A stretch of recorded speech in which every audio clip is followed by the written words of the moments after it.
Across the continent of Greater Banya, peoples of all walks of life share a common sense.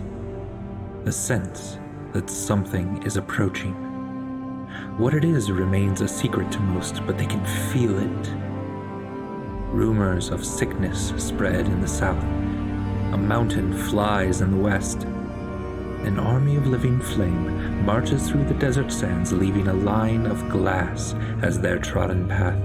Yes, these are the troubles set to welcome a god into this world. Behelit, the lidless eye, god of the searing light. She approaches and will not be deterred. However, a few know of her coming and prepare. A deadly and cunning thief, a champion of the mountain tribes, a cleric of chaos, a brilliant artificer, and a scarred soul whose past is catching up with him. Can these individuals save the rest? Can they kill a god? Can they save their friend? Can they each finally find a home? Let us together read the final chapters of these heroes.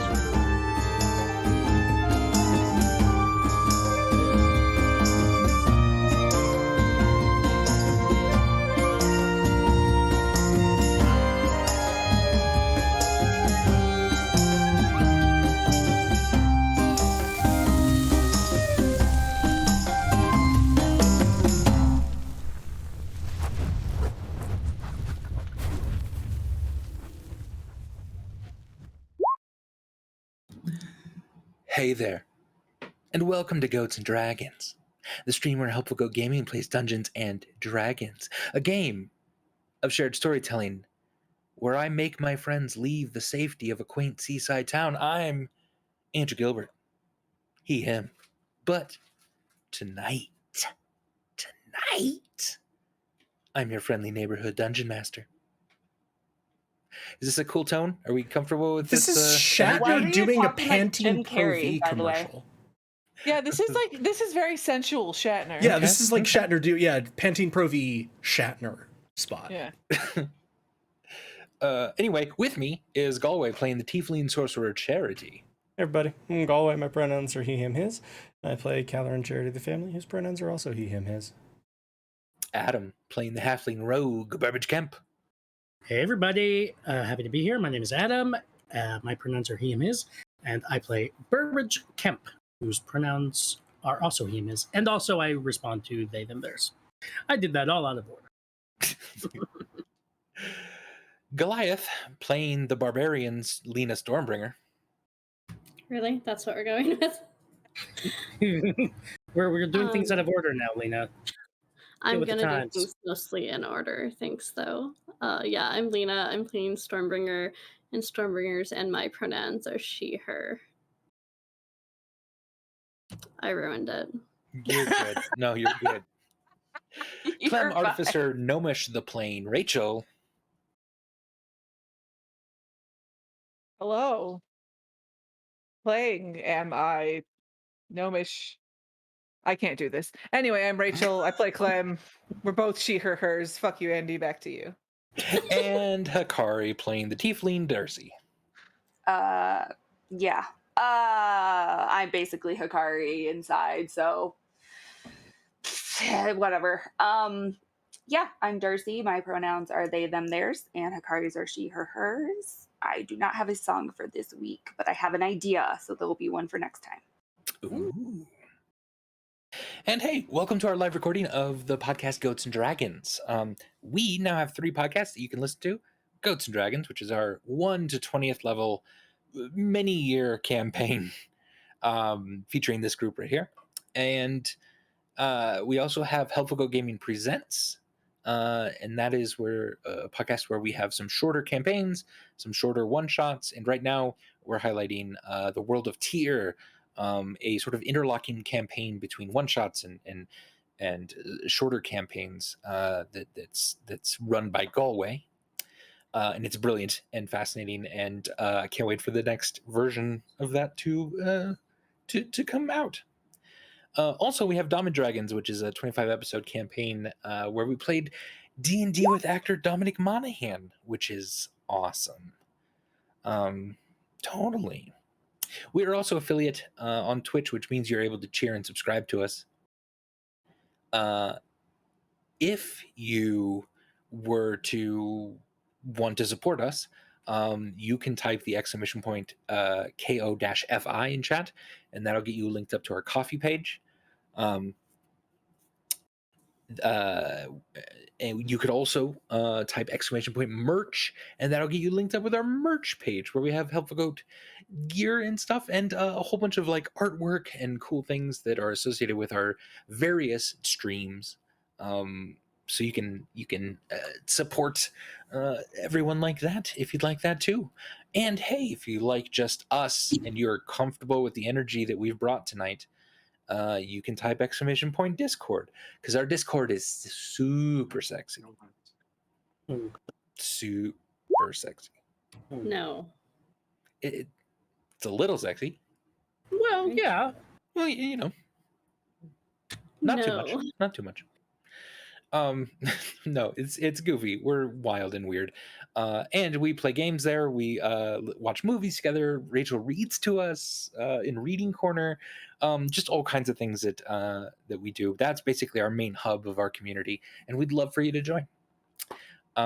Also, Galway, do you mind talking about the exclamation point donate that we have set for this month? Right now, exclamation point donate will get you a link to find out more and support Working Theory Farms, which is a community farm that both employs at-risk youth and donates the produce of their harvests to families suffering from food insecurity.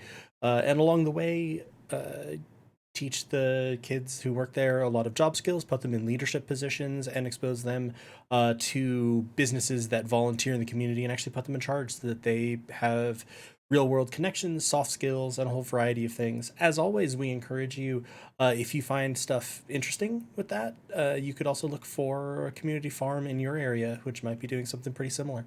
But check them out. And that was actually a charity recommended by Ava from Spire and in the Helpful Goat community generally. Lovely. Thanks. And we have another amazing poem by one of our community members and dear friends, Chelsea. Chelsea, I'm going to read this one because this looks like fun, if that's cool with everyone. The battle clock slowly ticks down in montage form, breathing in the few moments of a calm before the gathering storm. The road to Phidero lies crucially ahead, but will you actually get there? It's a monumental path to tread. Pellet Talks and Brightfang provide provide value and support for this incredible family and all their ally cohorts. While on break, we'll miss the adventures and appreciated delight wrapped up in a chaotic zoo. So much love to take care of yourselves, FOR crew. I can see and hear you. Lovely. Chelsea, you're Beautiful. amazing. You think that Pelototh pun tripped you up? Just wait for the Pelototh pun that Burbage has in store next.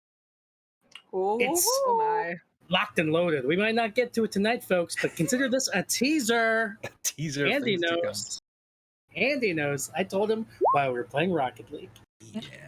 I can't wait. Wow, that's really premeditated. What's that, Lena? This is just like vaguely ominous. It's not. It's gonna be fine. It's just a pun. Have my puns ever been dangerous or harmful or Good. painful? Borderline. That was really mean, Rachel. Jesus. That was really mean, Rachel. I'm sorry, Adam. I love you. You're great and very funny. Thank you, Rachel. I appreciate that. I'm just a dick. Previously on Goats and Dragons, The Fates of Reading. Burbage had a breakthrough, and his uncle was an intellect devourer. Charity trusted a person outside the realm of the law and found a helpful item. Stormbringer watched over her friends successfully and spent the night on watch with Dawn Protector. And Clem wrestled more with the entity in her mind. The effects of this are still yet to be determined. And these are the last hours these individuals will spend in the safety of Cliff. What about Hikari? Oh yeah, Hikari. You took a bath and then went shopping a little bit. And tried to commune with her god to Stack people. interrogate the whole town, and the god sent a fancy note that said no. Remember, we were going to stack everyone And- in the town Yeah, it was gonna be great. into a and giant cube. chatted up 3 identically dressed strangers in a tavern. Yeah, a weird fucking cult, I guess.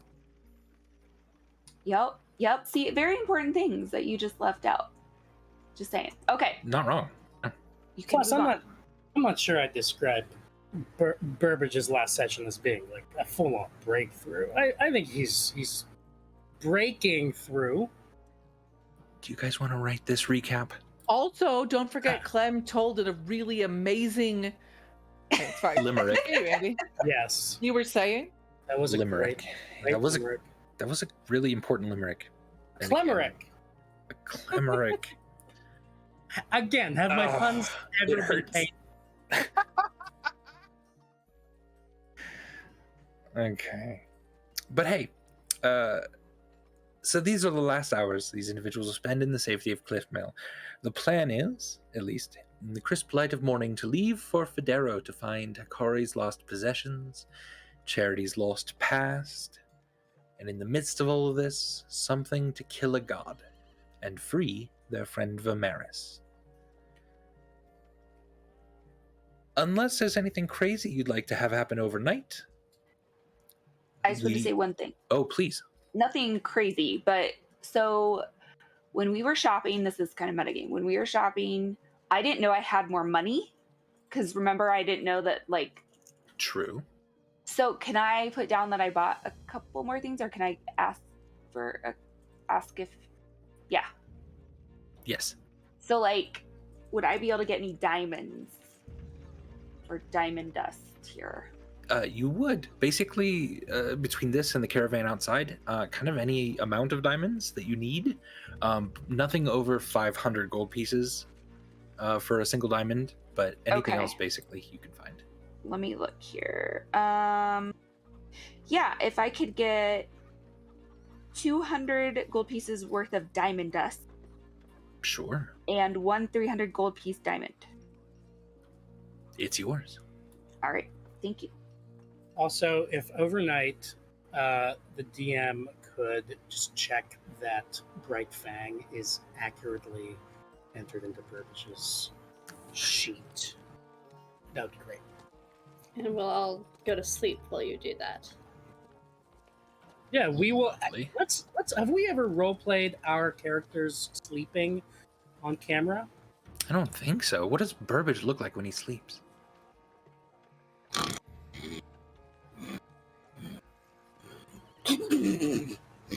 Like that.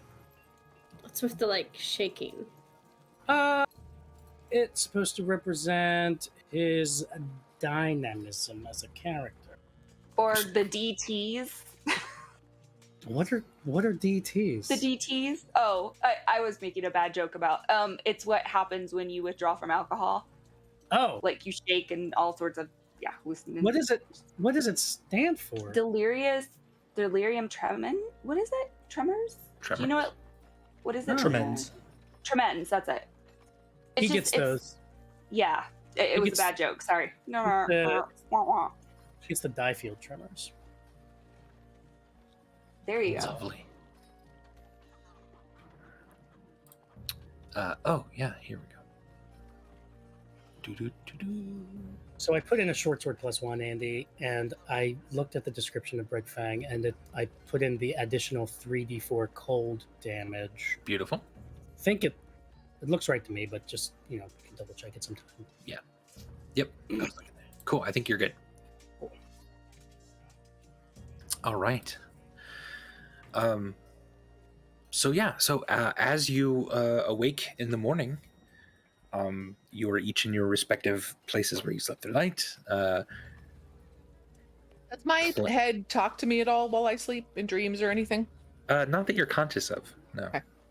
Charity also, because we're heading out, hasn't been for a while since we've been in Cliffmill, but would cast aid on people in sort of pre-dawn hours. I can pop that into Discord so we don't have to just discuss numbers. Sure, that works too. And in the morning, the tavern has made a fairly large spread of floppy bacon, crispy bacon, all kinds of your favorites. And Missy has come over to eat breakfast with you and see you off. She also lets you know that there's plans for Mrs. Kemp to arrive later in the day, but not exactly sure when. That's sort of up to you if you want to wait around for that or try to take off before that little caravan gets here. Oh, jeez. And yeah, other than that, the day is yours, my friends. What would you like to do? I mean, oof. Yeah, okay. Now I'm trying to decide if Burbage would want to delay the departure, interact with his money, and also because Burbage would be curious how Theodric is doing, and does there seem to be any indication that it's possible that Theodric could be coming with Mrs. Kemp? Usually that would be communicated to Missy, and that was not. So it would be, unless he snuck into the retinue, he's probably not there. Well, yeah. Burbage would have maybe grabbed a couple snacks just purely out of like a need for sustenance, and he would have relatively early in the morning like gone to that same spot that he ended the montage at, just kind of anxiously like looking to see if the Diefield folks might show up before they have to leave, but it might very well be like I don't think he's like determined to I don't think he's determined to see her. In any event, like I think that Charity probably cast aid on all of you and then headed back out, because he kind of does that with the last couple of hours of not sleeping during a rest. Mm-hmm. And then as people are gathered around for breakfast, he's probably going to come back in, and you'll notice one major change is that his left horn is affixed again. The one that he cut off, or he had Stormbringer cut off, is back on. He's wearing the black duster that he got from Formidian, but with an added silver hood, and some elements of silver cloth added throughout. He's just going to sort of look around. Well, are we good to go back to the happiest place in social destruction? Charity, wait, you can grow horns? No. I had the one that you cut off. I can reaffix them. With glue? Did you glue it? Healing magic. Remember I did this when Shenik had taken my horn? No, I don't remember that. It was the glue cantrip, right? Oh, Yep. yeah. That's how you keep not dying, the glue cantrip. So yeah, Burbage would show up, and he will write he'll leave like a note for Missy to give to his mother, and he'll write it out, like he'll make room on the breakfast spread, and he'll just kind of like write out on a piece of paper, "Dear mother, I hope you're well. I hope Theodric is well. The last time we saw each other, I said I wasn't sure if I could ever forgive you. You said you'd be fine with maybe someday. So I just want to say, on the eve of whatever's going to happen in the coming weeks, I forgive you. Please look after Avery. Signed, Idge.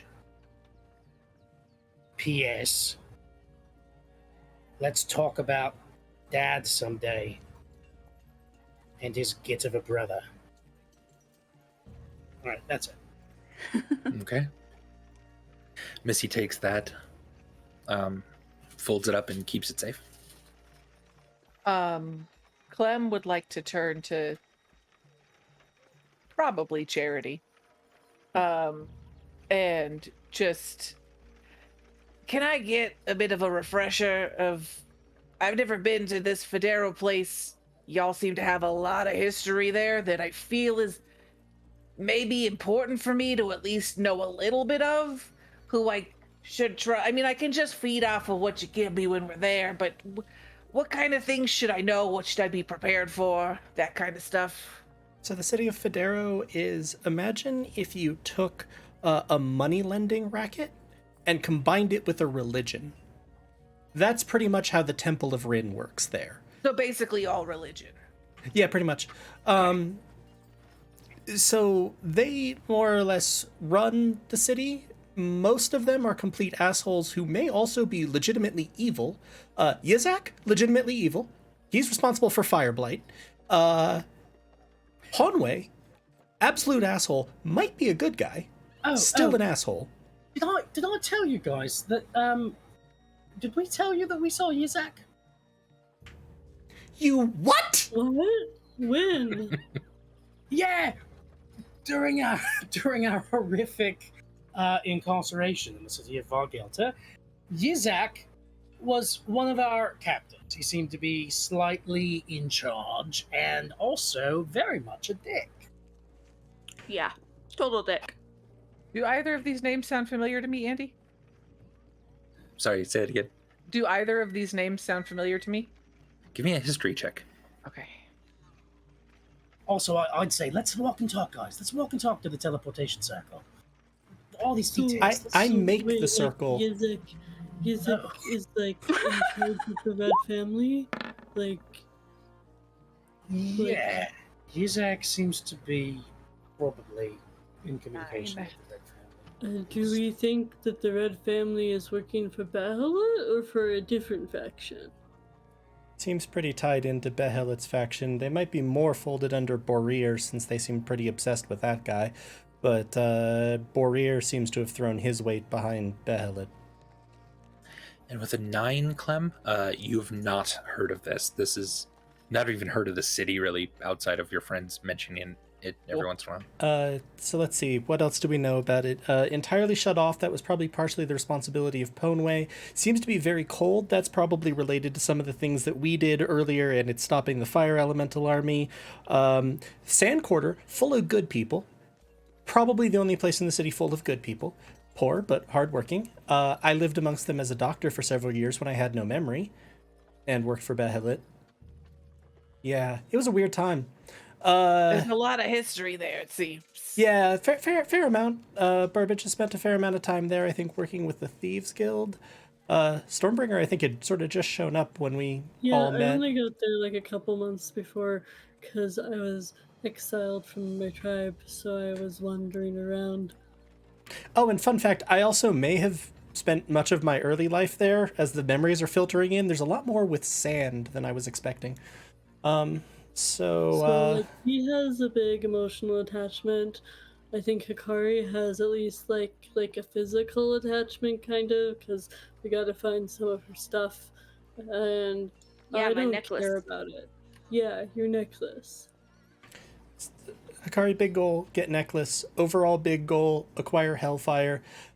My big goal, maybe find out a little bit more about my past, and then it's really just a list of people to kill. Yizak, my father, if he's still alive. Fuck that guy. Yeah, fuck that guy. Yeah, fuck that guy. There we go.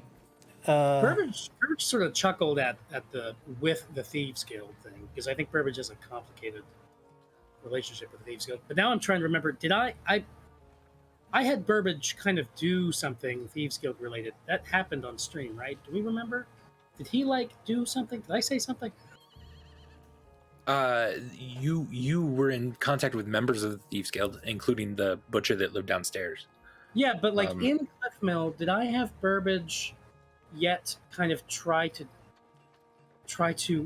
like make any kind of contact with a Thieves Guild member or anything like that in Cliff Mill?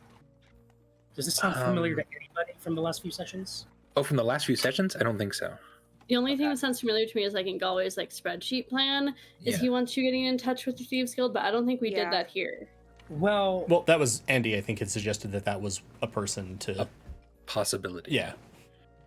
Yeah, it's interesting because I had an idea at one point that because Burbage could try to contact the butcher while they're in Phidero, but Sam in chat thinks that you had him reach out to the Thieves Guild. I'm gonna check my notes and see if I wrote it down. Like I was, because I had asked because you had indicated that was in the spreadsheet that Burbage might feel like he's still in good standing with the Thief Guild, but it might.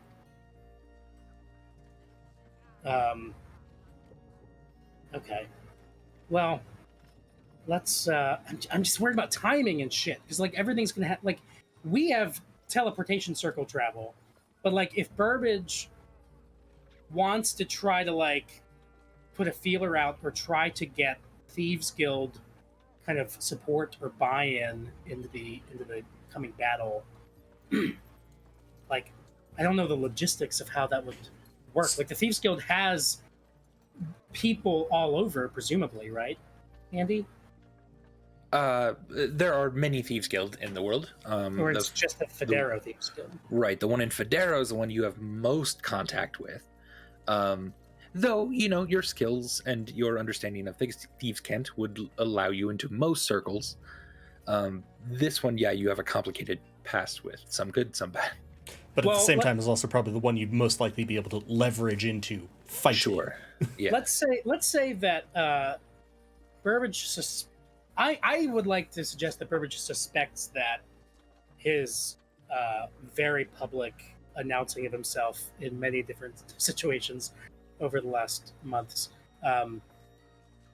that he knows that he's on a lot of people's shit lists, and he suspects maybe he might be on the Thieves Guild's shit list. So in it, to kill two birds with one stone, he's gonna make a gambit and try to if he can make contact, or let's say that this happened during the montage. Sure. Okay. Yeah. Make contact with if there's somebody a Thieves Guild kind of representative or something, even if it's not the Phidero Thief Guild, but somebody who could get a message to Phidero somehow.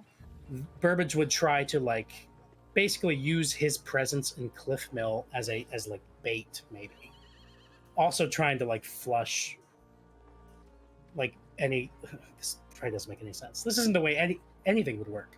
But he also is worried that he might get in trouble with Thieves Guild people if they're in Phidero when he gets there. So he would have been maybe saying hey, if you guys are after this Burbage Kemp guy, he's been doing some really bad stuff. He's breaking all the rules, all the Thieves Guild rules. He's talking about trying to take over the Phidero Thieves Guild, and if you want to get him, come to Cliff Mill. Okay. Okay. Give me a deception roll, because it wouldn't be too hard for you to find a couple sort of shady people here that could get in contact with the Thieves Guild, and eventually at least get a message to them. Yeah.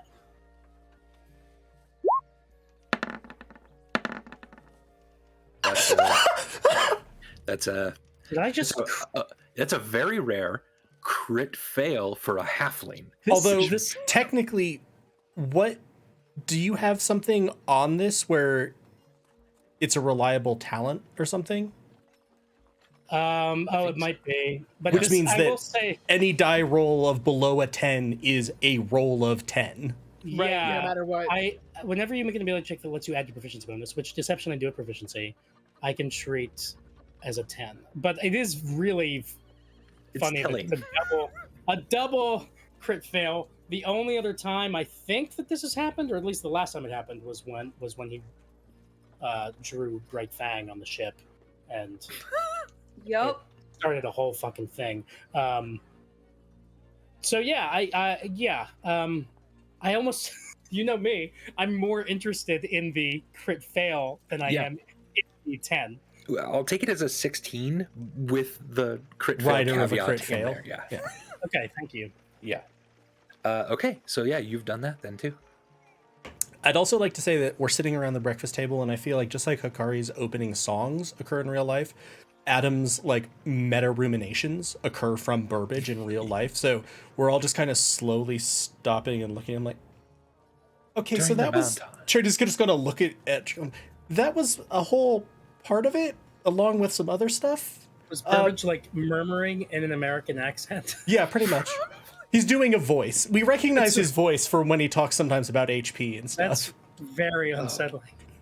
Burbage does an Adam impression? Is that what we're saying? Yeah, pretty much. Wow. I don't think Burbage is like really aware of me yet. I think it's kind of a like an eldritch Lovecraftian, like Adam looms on the edge of his consciousness. He knows that there's some the story is like he's like, everyone's been controlling me, like the stranger and all these forces and Belit. But ultimately See, he's he just does dimly aware that behind it all, above it all, is some larger unknowable force, and he doesn't even suspect yet that it's me. I love it. Yeah. He does this sometimes. It's fine. So anyway, the sort of the summary, full of enemies, and we're probably going to be teleporting into one of their strongholds. So Yeah. look ready. Do we have I like a think- plan for what we do once we teleport into the stronghold? Nah, we don't need a plan. It's more of a see if they're actually trying to stop us. If they are, hit them until they stop. It's really a Stormbringer type of plan. I mean, I'm ready for a good fight. I'm strong Yeah. now. Just fight our way out. It'll be good.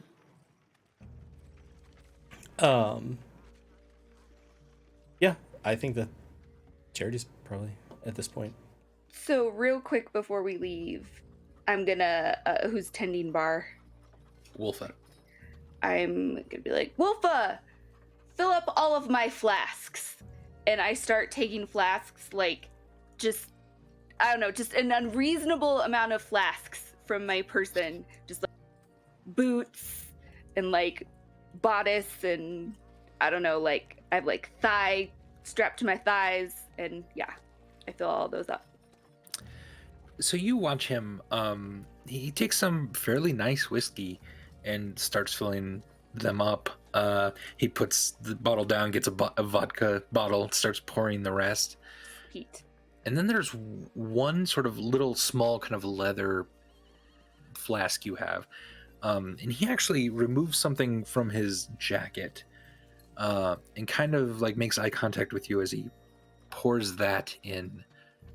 And he puts it back and he hands that one to you very specifically, and he kind of nods at you. Okay, I drink it. Right now? Oh, That's just you. yep. I thought he was telling me to drink it. That's fine. Yeah. Okay, you. Sorry, everyone. Not I had to wrong. go with it. Hikari, you poof into a gas, just a gaseous form. Jesus Christ. Just all of your equipment, everything, all your clothing and stuff just falls to the floor, and you are just purely gas. And he kind of rubs his head a second, and he takes the bottle back from your pile and pours it again into that small little flask, hands it, and he starts to write a note. How- He hands the note over with it. How long is this going to be, Wolfie? Because we're on a schedule. And he just puts a finger up. God, I hope that's minute, not hour. Or day. It does seem to be an hour. Son of a bitch! Eventually, you start to see the gaseous form kind of congeal a little bit into Hikari. At the 1 minute past, Charity is just going to like absolutely flip his plate over, walk like kick the door of the tavern open, and go like work with the Goliaths on planning. It's just like fuck this. Andy, Yeah. does Burbridge's mother show up within that hour? No, not I within swear to that. God, I will fireball the caravan. So while I'm This in is a literally gaseous, burning the only resource we can't get back. while I'm in a gaseous state, Yeah. can I like go around and like fuck with people? I don't know. Like, Yeah. do it? Like, what color am I? At first, you're just barely visible smoke. Eventually, you start to turn something into more of a reddish, pinkish cloud. And toward the end of the hour, you're sort of a humanoid-looking pink cloud wandering around. Yeah, I'm just like going through people and stuff and laughing. It's unnerving. Yep. So Hikari really is the wild card. This is wild. Maybe. Ah! Didn't see you there, gaseous Hikari. I'm solid now. Oh, hi. And completely Alright. naked. Yeah. Oh, Wait, how? Where's all my stuff? I thought It was just in a pile. Oh, that's right. I go put on. I feel like at around an hour, Charity is going to like walk back in, sort of see Hikari reform. Okay. So it's about 9 in the morning-ish now then.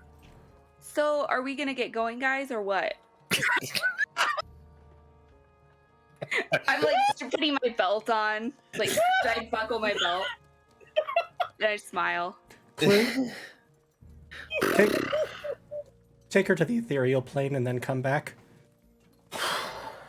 So he kind of saddles up next to you, and this giant fiery maned red horse kind of zips you into the ethereal plane with all your stuff as you get dressed. And then you both pop back out into existence. where Friendly is? Or is Friendly somewhere else? No, No, friendly Friendly's is in in the a box. friendly is in a created demi-plane, so it's not a real plane of existence.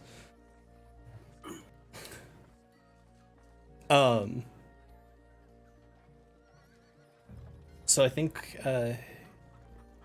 with that, depending on if Aideen was around, Charity either would have left a note for her or would talk to her before we head out.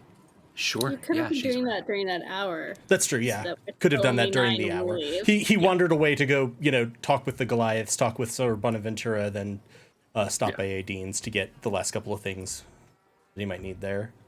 And he's going to give her a small brooch that essentially looks like two sort of intertwined hands. And he's going to sort of stun like, you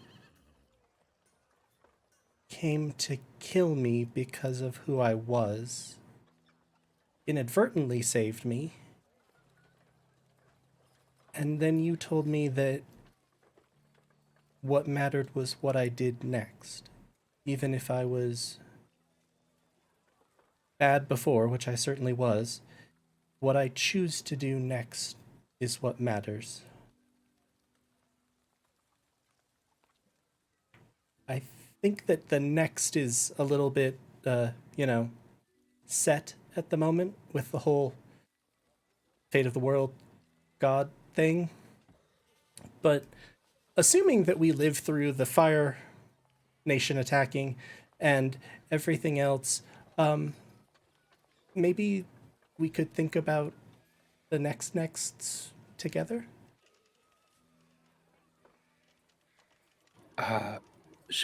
Of course, I would be lying to you if I hadn't said I wanted that for a long time. The next step, though, would have to be returning back to me. Yeah. That's And the again, like I said last time, save the world if you can, but come back. I'll do my best to bring myself and everyone else back. And with that, he'll kiss her on Yeah. the cheek, and She looks even more flustered than normal. Like her skin is nearly matching her hair here. and And with that, Charity will sort of have come back in, be like, have sent Hikari to the ethereal plane to get dressed and get her stuff reassembled, and then like, are we ready? I was Ready. born ready. Okay. I will cast Bound to the spell circle in the Temple of Rin in Phidero. Teleportation circle. Takes me 1 minute. Incidentally, Andy, do you want me to have pre-bought it requires 50 gold pieces per time. sure, yeah. I'll However much you need. yeah, Just I'll use figure it out whenever. exactly. Yeah. I have enough money for having bought like 3 or 4 easily, so Yeah. I'll figure out the exact set later. But and Charity will sort of bind that on a floor in like one of the back rooms. Let me see. So this lasts for about 6 seconds. Any number of people can go through it. Yeah. We're going in one by one. We can all jump in together pretty much. Yeah, I think we should do that. Let's jump in together. Just mechanically, if it was in battle, it lasts until the end of my next turn. So, but as he sort of finishes the last stroke, like, we need to come back, everyone. Not just because of the battle that's going to be here, but because we deserve to. And we deserve what's on the other side of winning this fight. More fights? Charity will sort of reach up and pat you on the shoulder. Off we go. And as we step through the circle, Burbage will say, split perfectly between the beginning point and the end point. He's saying, "Are we there yet?" But "yet" is said wherever we end up. And I wasn't intending Clue to come through with us. Not a Clue? No, Clue's yes. gonna stay behind? No, Clue yeah, come. yeah, okay. Yeah. Okay. The ability And to pop I into the have- ethereal plane? No, that's coming with us. Yeah. I have Bully up in shield form and my giant Oni glaive out. Okay. Out. Instead of Charity being is- prepared for immediate danger, Burbage is doing a bit. Yeah, that's Indeed. good. This is perfect. Charity also from the sort of sleeve, the silver cuff of his coat on the left side drops down. Essentially, it looks like Burbage might have seen things of like essentially quick sheaths for daggers. It's very similar to that, except it drops down and binds his sigil to his left hand. And you'll see at least his horn form. The halos aren't up yet, but the horn is formed to fire. All right. One by Randolph one. is there with us as well. Yeah, Randolph is one of the first to just hop in straight in as soon as it's activated, and Charity's like, "All right, let's go!" Immediately. I And feel then like seeing that. Well, at least they'll be terrified if they're waiting to kill us. all of you pop in. Teleportation is an instantaneous thing.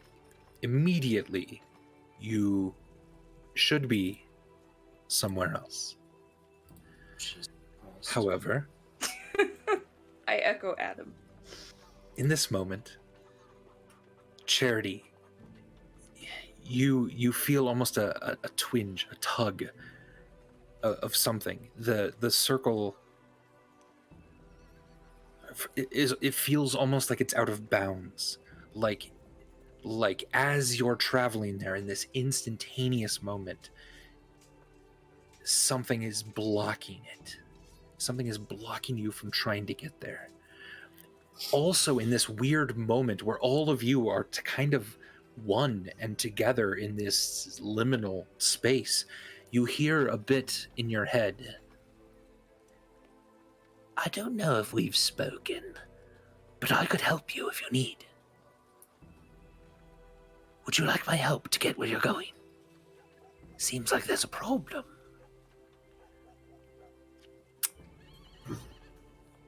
Do I recognize this voice, or does any of us? Clem Is it in does. all of our heads? Yeah, Okay, who do I recognize the voice as? as your head friend. Head friend. Oh. What kind of assistance you offering? Oh, just a bit of a magical nudge here and there. What are the repercussions for us if we accept this? I am not stuck in this limbo inside all of your heads. Yeah, that sounds great. You, my friend, have a choice. You can try this on your own, get out wherever you may, or I might be able to help you get as close as you can to your destination. I mean, I'm not going to make that choice for us. I'm just kind of along for the ride. Well, what happened? It didn't work? Do you think there's some sort Yeah, of we're magic? being blocked, I think, is what what he's Protecting- saying. And he can help us get past that blockage. But you have to trust him. Fucking Temple of Rin fucks. Well, Remind don't me like to this. kill them slowly. I don't like this. This is even worse than when Stormbringer and I sort of like switched places or were the same person briefly. It's weird. This is weird. Yeah, I got this guy in my head all the time, and now you guys do too, so, Oh, please don't say all the time. I think No, except it'll for- just be here.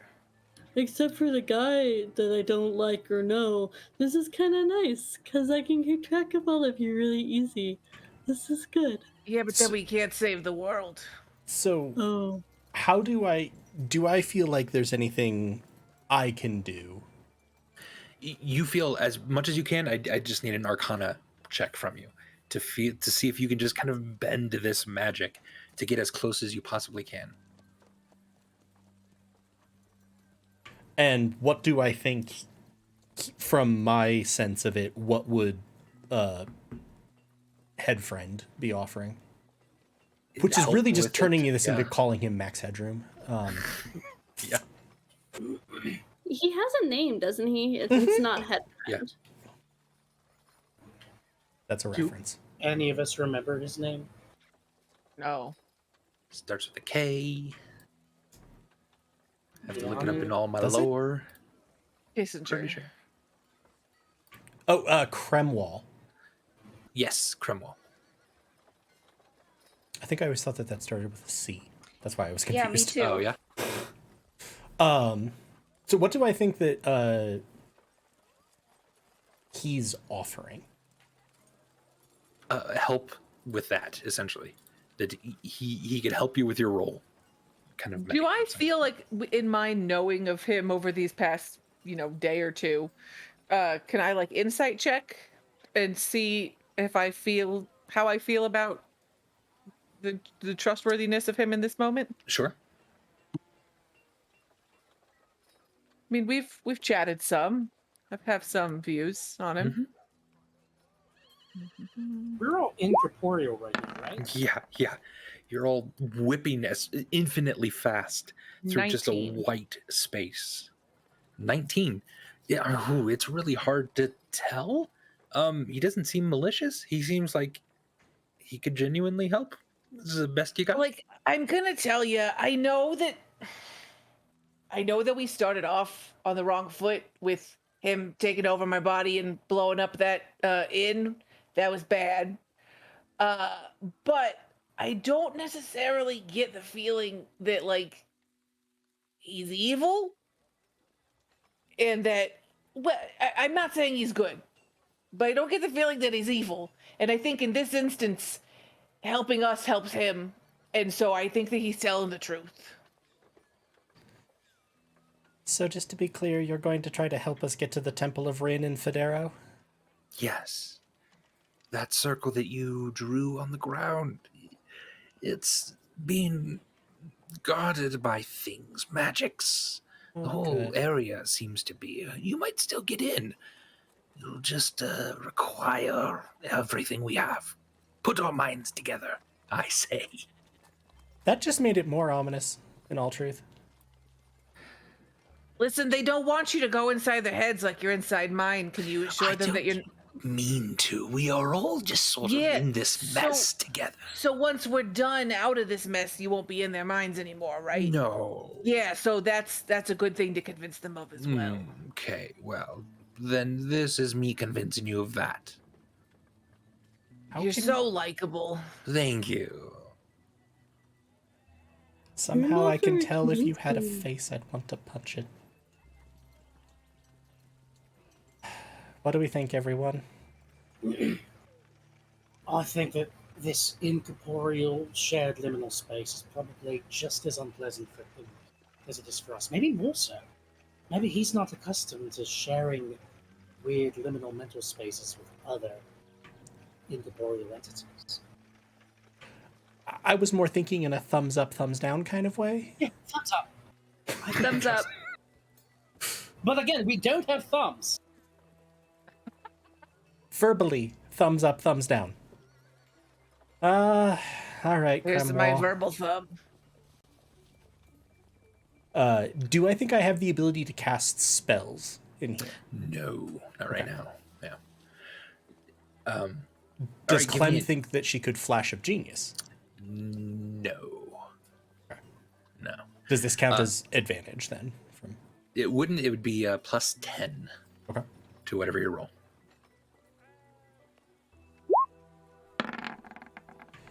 32. 32. With the plus 10. Yeah. You almost feel like you're latching on to this. There's a bit of a swerve kind of at the last minute. You take a second because everything is just white all around you. But now everything is just black all around you. And it smells funny. And it's You say damp. Funny or foamy? Or fungi. Fungi. A bit fungi. Andy, that's not a word. Yeah. Yeah. And yet, it's the plural of fungus. How he's saying it, Yeah. though. Fungi. It's fungi. It's either. Okay, but also, it's not a fucking adjective. Yeah, he's saying Fungal. it smells funky. Do you mean it smells like fungi? I misspoke. I meant to say funny and funky at the same time, okay? I knew it! I knew it! Move on. As Matt points out in the chat, it smells Furby. Oh yeah, there you go. Smell kind of furry. Terrifying. This is not the music I thought it was. Hold on. Oh my god, were we sharing that liminal space with Randolph? Yes. What was that like? Don't touch me. You were touching him. You couldn't help it. Oh no. I'll bring up the map that we're seeing for everyone on the stream. So, do people have some... Yeah, actually. This is probably not something you should be seeing. Because you can see all of it, can't you? Do people have what? Let me just turn on some fog of war real quick. Like I mean, I got dark vision. There we go. Bright Fang gives Burbage dark vision. I got Oh. dark vision from my belt of dwarven kind, I believe. I'm just Now I tiefling. can't see anything. Am I supposed to not be able to see anything now? I don't think Stormbringer has dark vision, nor does No. Hikari. I have dark Hikari's a vision. tiefling! Hikari does. Can you see Hikari? I can see everything right now. Like the whole thing. Probably also not what he was going for. Can other people just see a small I can room see that you're in? I can see as if I have dark vision. It doesn't.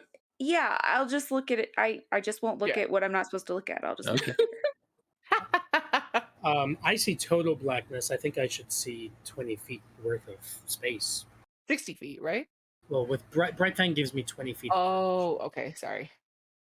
Yeah. Is Brightfang glow, or does Brightfang just give you dark vision? Question. Does it give people around me dark vision also, Yeah. Andy? Or is it No. light? It's not. Yeah, it's just Burbage. Bearer of the ring. And What if I the hold blade. Burbage's hand while he's holding dark vision? Sorry, Brightfang. You could try it. Okay, I'm gonna grab Burbage's hand. Is it working? No, it's very cold next to Bright Fang too. Well, I like the cold. So Hmm. You could light a torch though, or something, or light. Yeah, I was gonna say Charity will light a torch and hold it. So, we are message cantrip, party line. Oh god, I can hear this now. Yep, Yeah. welcome to my hell. We are currently in the basement of the Temple of Ruin, is that right? Hold on, let me check something. Most basements have skeletons. I think The so. Temple of Rin one probably would. The basements in Phidero probably. Demons, it's a lot of bad shit. Anyway, This- Charity is gonna pull out the Stranger's Blade. Okay, yeah. And hold it out on his palm. The main square in Phidero. It begins to kind of rotate and spin very quickly, and then it immediately stops, and it's kind of pointing behind you, straight at the wall behind you, Well, I Or- can start hacking. to the essentially east. Okay.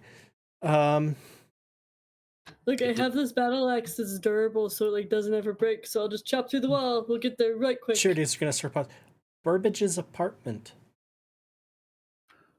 It wiggles just a little bit, and kind of goes a little bit more north, but still kind of now northeast a little. Son of a bitch, are we even in Phidero? Son of a... Well, that checks out. Don't I recall the Temple of Rin was like kind of. Well, it would. That's correct. But if it's only moving like that much, we're probably not in the bounds of the city. Yeah, but also probably not that far. Because I Is kinda what am you're guessing. seeing movement. It isn't like, oh, if I said two things in Diefield, it wouldn't move really at all. And Clem, you hear a voice in your head saying, "Oh, that we got close. Well done. Your friend is quite powerful." Yeah, what is close? Where are we? Do you know? Oh, I don't know.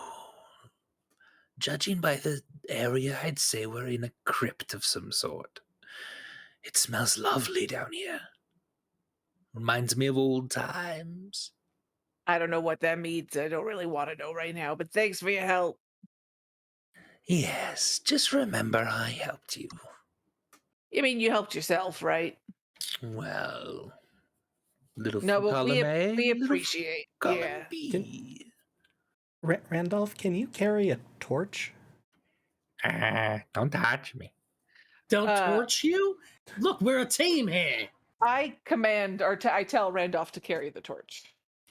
He comes over, wiggles, and if you lit a torch, he'll reach up for it. There we go. And then he'll Wait, I take could still tell him what to do, actually, right? it. Yep. Okay, so So he that's- will now be emitting light. That's that solved. Thank you, Randolph.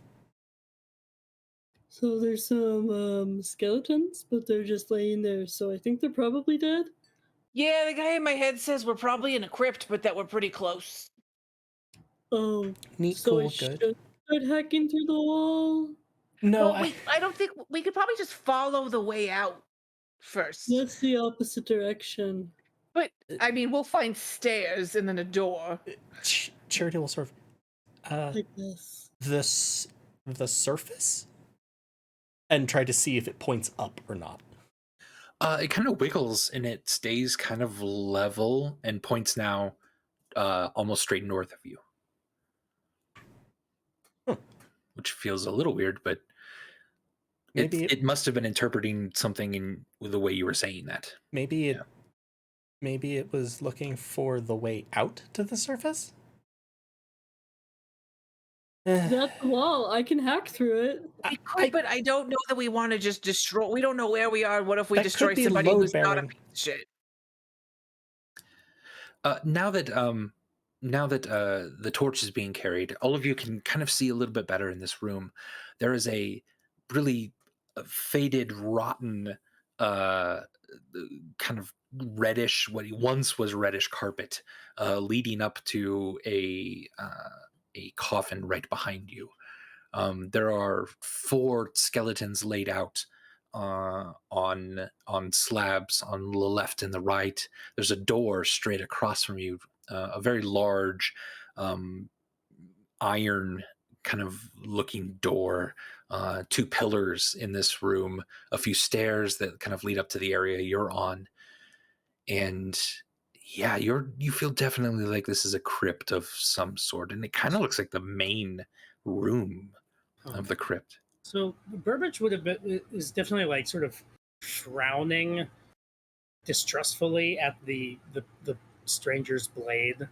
He's just got a lot of baggage around the stranger. But so as he kind of moves, he's like, I don't know what to think about this blade. Or makes him feel icky. But so he's on high alert. He's like keeping an eye and an ear and a nose out for threats and potential like traps and enemies and all that fun stuff. Give me a perception check. Let's do it. Did I crit fail again? Not did, in the but- end. Rerolled. Yeah. Jesus, though, you've rolled This is- 3 fumbles This on is 4 dice. an inauspicious start to our Phidero vacation. I will say that. It's not really a vacation. Burbage understands that. You rolled a 30 there total then, and with a 30, you immediately see a trap on this door over at the end of the other end of this crypt. You also see that the pedestal that the coffin is lying on is inscribed, and if you kind of dust it off a bit, it says feelings are imagined and nothing is more real. I took mine to my grave. So Burbage had to move over here to kind of see that, but he was being careful along the way. And the trap has like a trigger point over here. Sort of. You can see that there's kind of this mechanism on the back of the door where you are that looks like it will lower a piece of chalk to the ground, and then underneath kind of a heavy layer of dust, you see kind of a large inscription on the ground. And the way that the door would open, the chalk would draw like sort of a circular line on it that looks like it would be finishing some sort of rune on the ground, if that makes sense. Yeah, sure. And then that would activate. Honestly, it looks like a really kind of well-designed trap, but you're on the inside already. So it's one that would be almost impossible to detect from the other side of the door, because it's just like a doorstop essentially sitting on the door with chalk. Yeah. And but we happen to be there.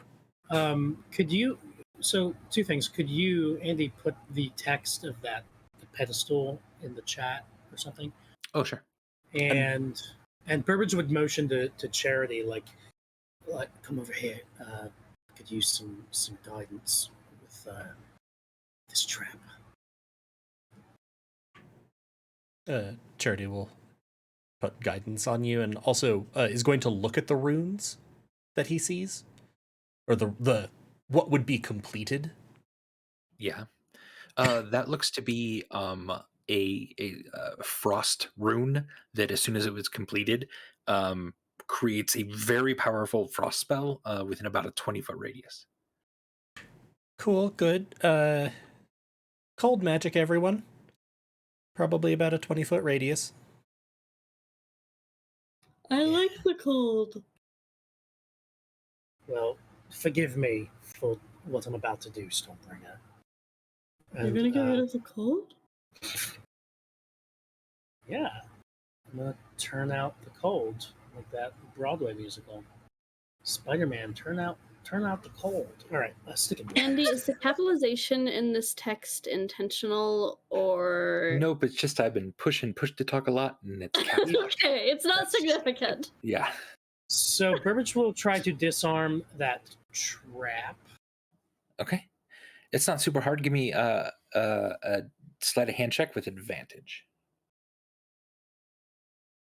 You shouldn't be able to accidentally trigger it unless you roll really, really poorly. One of those is a crit success. Lovely. Yeah, it doesn't take long. You've seen a trap like this, and since it's on your side, you cut a couple wires, you pull the chalk out, throw it, you kind of mess up the drawing on the ground so that it can't trigger now. Yeah, you're perfectly safe from that. Awesome. All right, Burbage will now stand by that kind of doorway and kind of pose as like a doorman, considering doing a doorman bit, but then he's like, no, I should probably go through first and keep looking for traps. Burbage, this is season 3, Burbage. You gotta be serious now. Strategic rather than doing bits all the time. Do you So Burbage want some help with like? I could make something to help you look for things. I feel pretty in my element. Maybe should we have somebody kind of, again, party line? Should we have what's the formation here? Who's taking up the rear to make sure we don't get chased by, suddenly waking skeletons or something? Probably Stormbringer up front with you for front guard and traps. Hikari brings up the rear. Clem and I in the middle with Randolph walking or riding. Or do those things work? Pointing at Randolph's wings. Can Randolph hang on my back? I'm the only one who can't see. Is Randolph okay holding on to me? Randolph, are you okay with holding on to Stormbringer?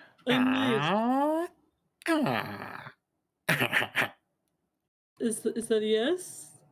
As far as you can tell, sure.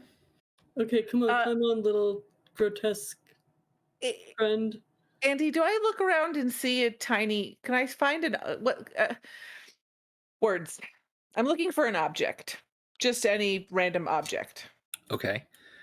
Yeah, I mean, there's bones here. There's a few sort of. Do bones count as objects?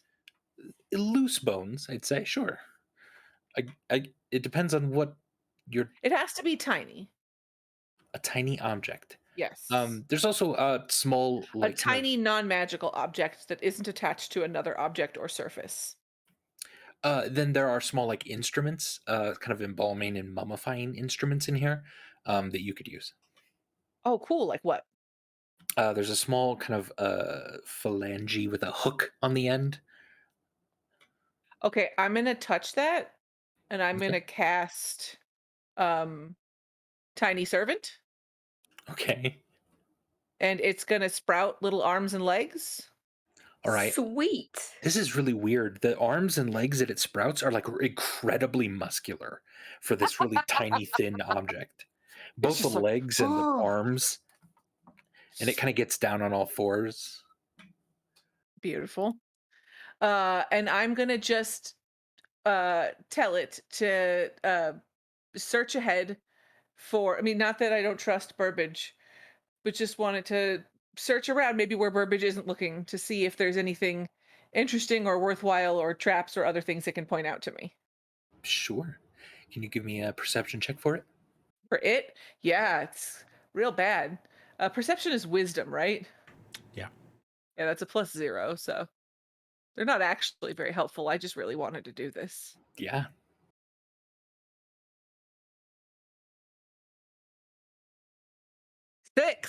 Six. Cool.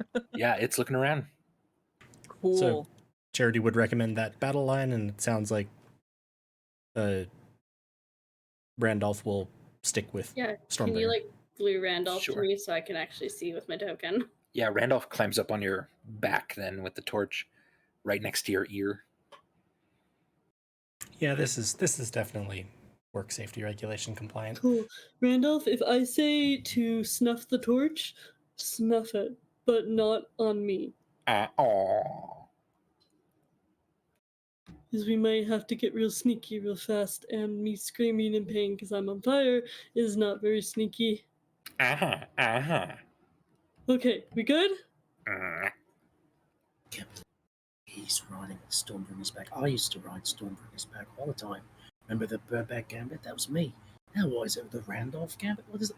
What's a pun for that? Ran. Not even one. Anyway, let's go. Are we ready? Ransack.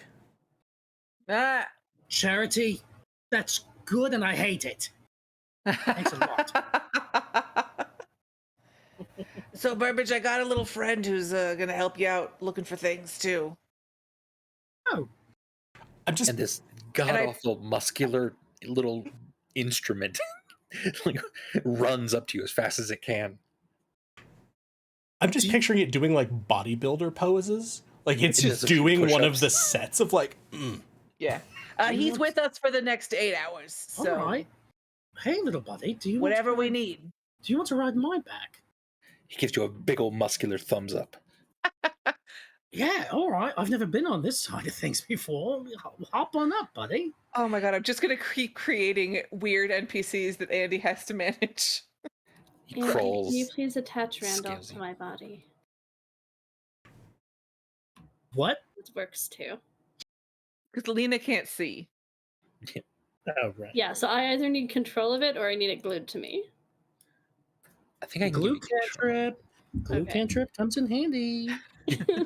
I think you could also make it so that at least Stormbringer for now is emitting light,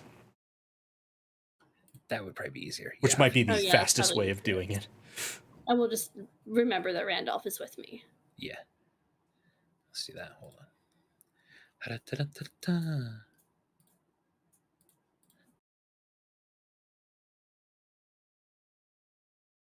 Oh yeah. As I look around at this, also as Yeah. we're getting ready to sort of head out, do I feel the presence of any necromantic magics?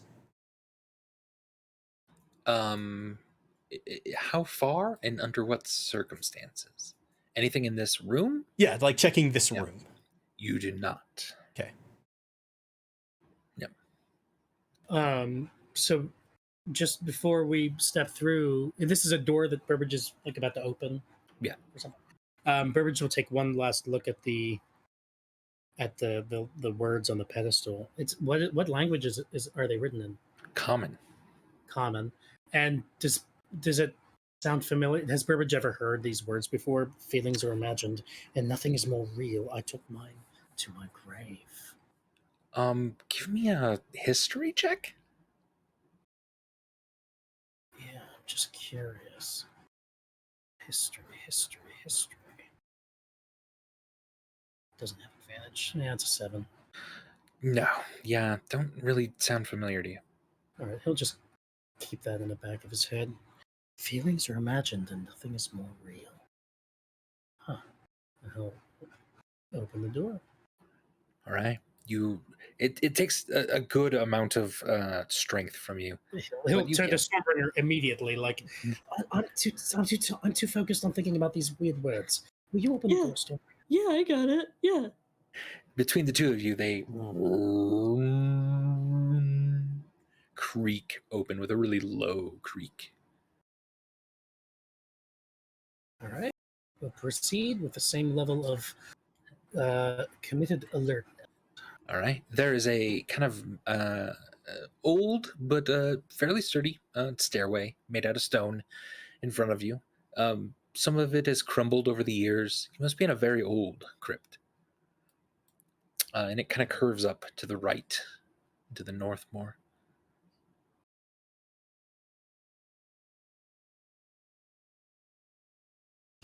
Look out.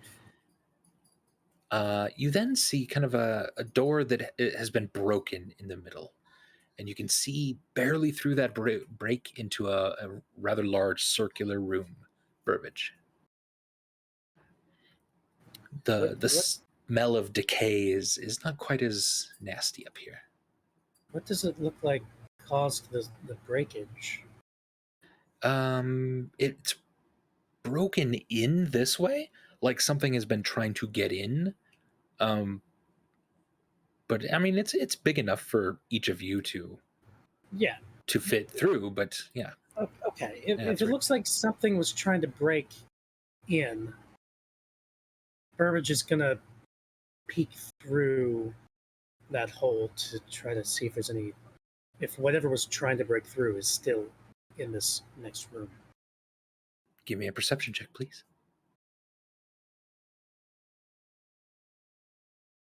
21. That's with a did I roll a 4? Yeah. Yeah. Thank God for expert perception. With the 21, you see just a little bit of movement, something small on the far end of the room. It's really dark, and even with your dark vision, it's hard to tell what something is. It kind of almost looked like a piece of clothing moved or something. You didn't really hear any sound associated with it. Message cantrip, family party. There's definitely something moving around in there. Should we? I could sneak through. We could send forward. I haven't named him yet. We could send forward Julian, see if he could maybe scope it out. He's very little. He's tiny. The thumb on my back. Yeah. Yeah. All right. And does Julian have a way to communicate back to us? No, he has to come back and. But if we see him get ripped limb from limb, we know that it's bad. You know, that's a good point. He can't talk. I think my preferred course of action would be to sneak through very stealthily myself and gather more information and send that information back to you in case of a potential fight. Jared will cast Well, guidance on you. We see you get ripped limb from limb. Oh, I'm not going to get ripped limb from limb, Stormbringer. I'm a pro. Okay, I'm pretty fast, so just scream if you're in pain and I'll come help.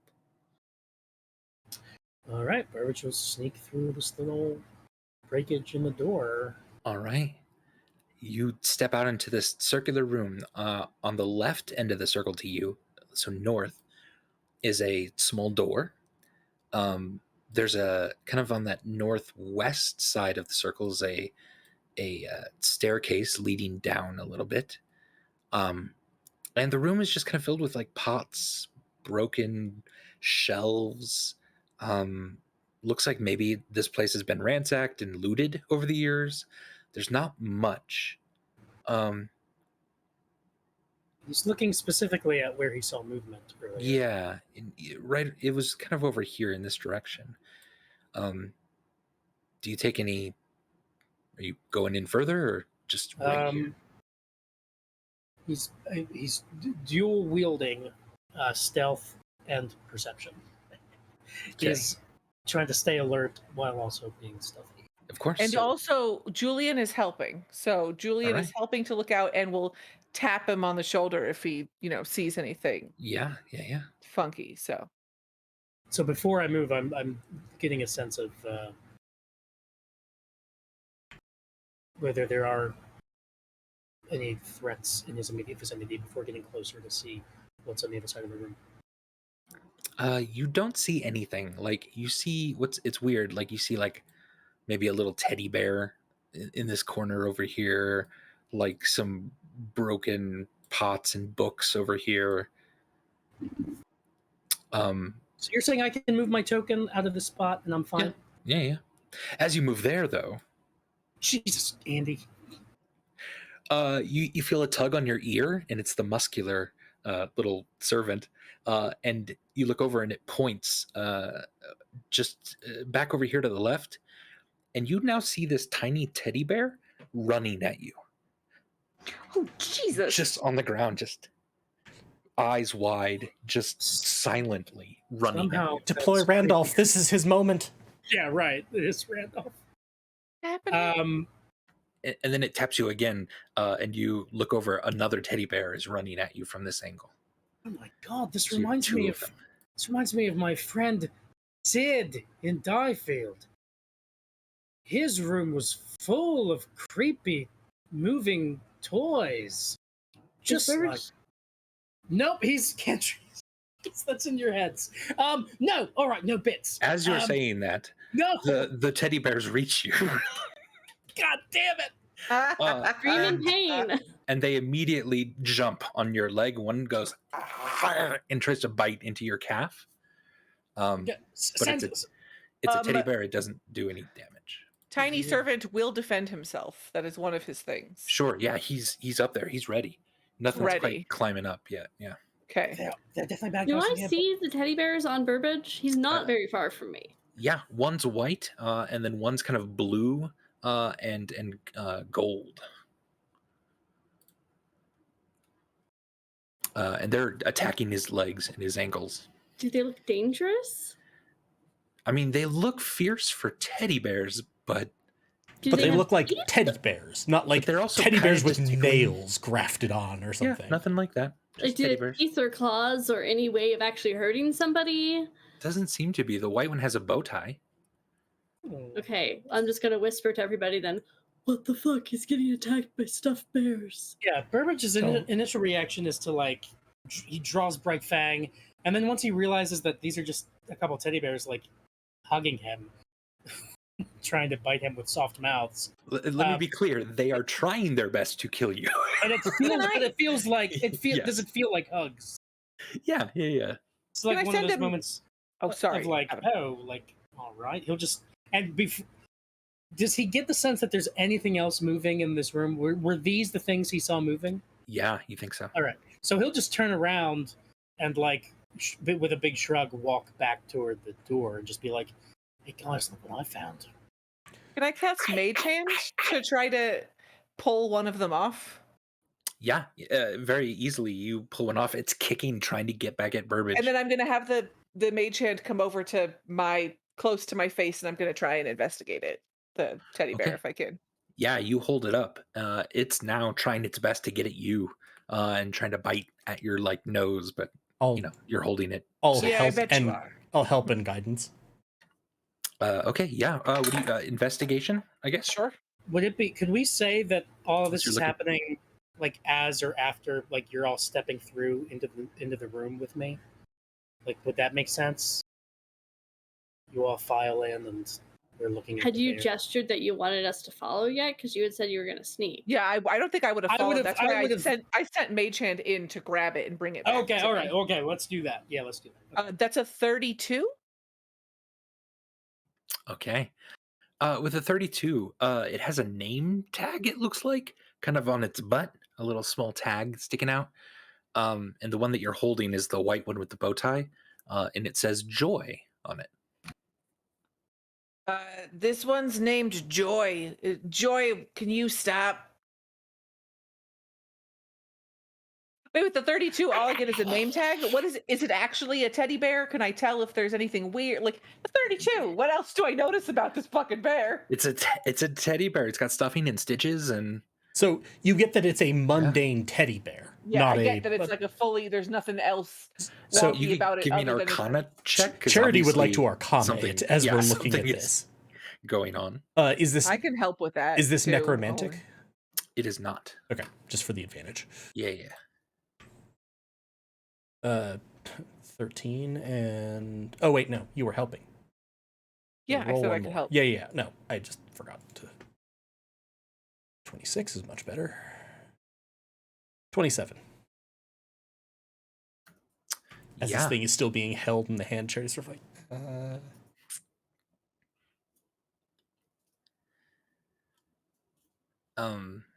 Yeah, it is just a full teddy bear. It's made animated, maybe. Uh you feel a slight bit of transformation magic. didn't this name tag says joy? Didn't the crypt say something about feelings? Yeah, we should see what the other one says, but I can only do one mage hand at a time. Burbage, can you Ooh. see what the other one's name tag says? Yeah, just let me pull it off my. It's trying to bite my neck, but it just feels kind of vaguely sensual, which is weird. That's something to deal with later. I haven't had this much fun with bears since, last time I was with some bears. That Oh. one really got away from you there, friend. Yeah, it did. So you pick up the Can't blue win 'em and all, gold buddy. one, Can't win them all. and its little tag on the back says sacrifice. It's called sacrifice. Joy and sacrifice. What does it mean? I don't know, what was the poem riddle thing again? Feelings? I've been thinking about it non-stop for the last 2 minutes. Feelings are imagined, and nothing is more real. I took mine to my grave. But is sacrifice a feeling? It's got to be more than a feeling. Jesus. Everyone shaking their heads. Darcy's not can't- on video, but You can't see me, but I'm shaking my head right now. Honestly, I'm pretty sure that's not the first time I have done the more than a feeling joke on Gets and Dragons. I mean, the owner of the crypt took theirs to their grave. There's a bunch of bears with emotions on it. Oh, maybe these are instructions. Maybe we're supposed to sacrifice something to Yeah. sacrifice. Well, Maybe but we're we supposed to sacrifice joy to sacrifice. right, but we also have to remember that whoever designed, if it's like a thing, like a puzzle or some shit, it was designed to be experienced the other way around. We're experiencing it. Somewhere echoing through the caverns of this place, you just hear a rageful scream. You think Charity's really gonna look big over at teddy Stormbringer. bear? No, not you. Okay. Stormbringer is going to move like in front of Burbage because it's coming from that direction, right? From It's hard to tell, but yeah, I mean, it's not in Further this room, in. so Yeah. it's Can we And not put these behind us. Can we put these teddy bears in Seamus? Would that? I don't want to do that to Seamus. I like Seamus. Do I have any large size jars, Andy? you have one large size jar that could fit a teddy bear. All right, so I could hold one in a mage hand and we could put the other in this jar. teddy bears are really squishy, also. So if we squish real hard, we can probably fit them both in the jar. Do I feel like I could do that, Andy? Yeah, sure. So I'm gonna mage hand like squish joy down, and then I'm gonna use the mage hand to grab sacrifice and squish it on top of it, and then cover the jar. Give me a dexterity roll.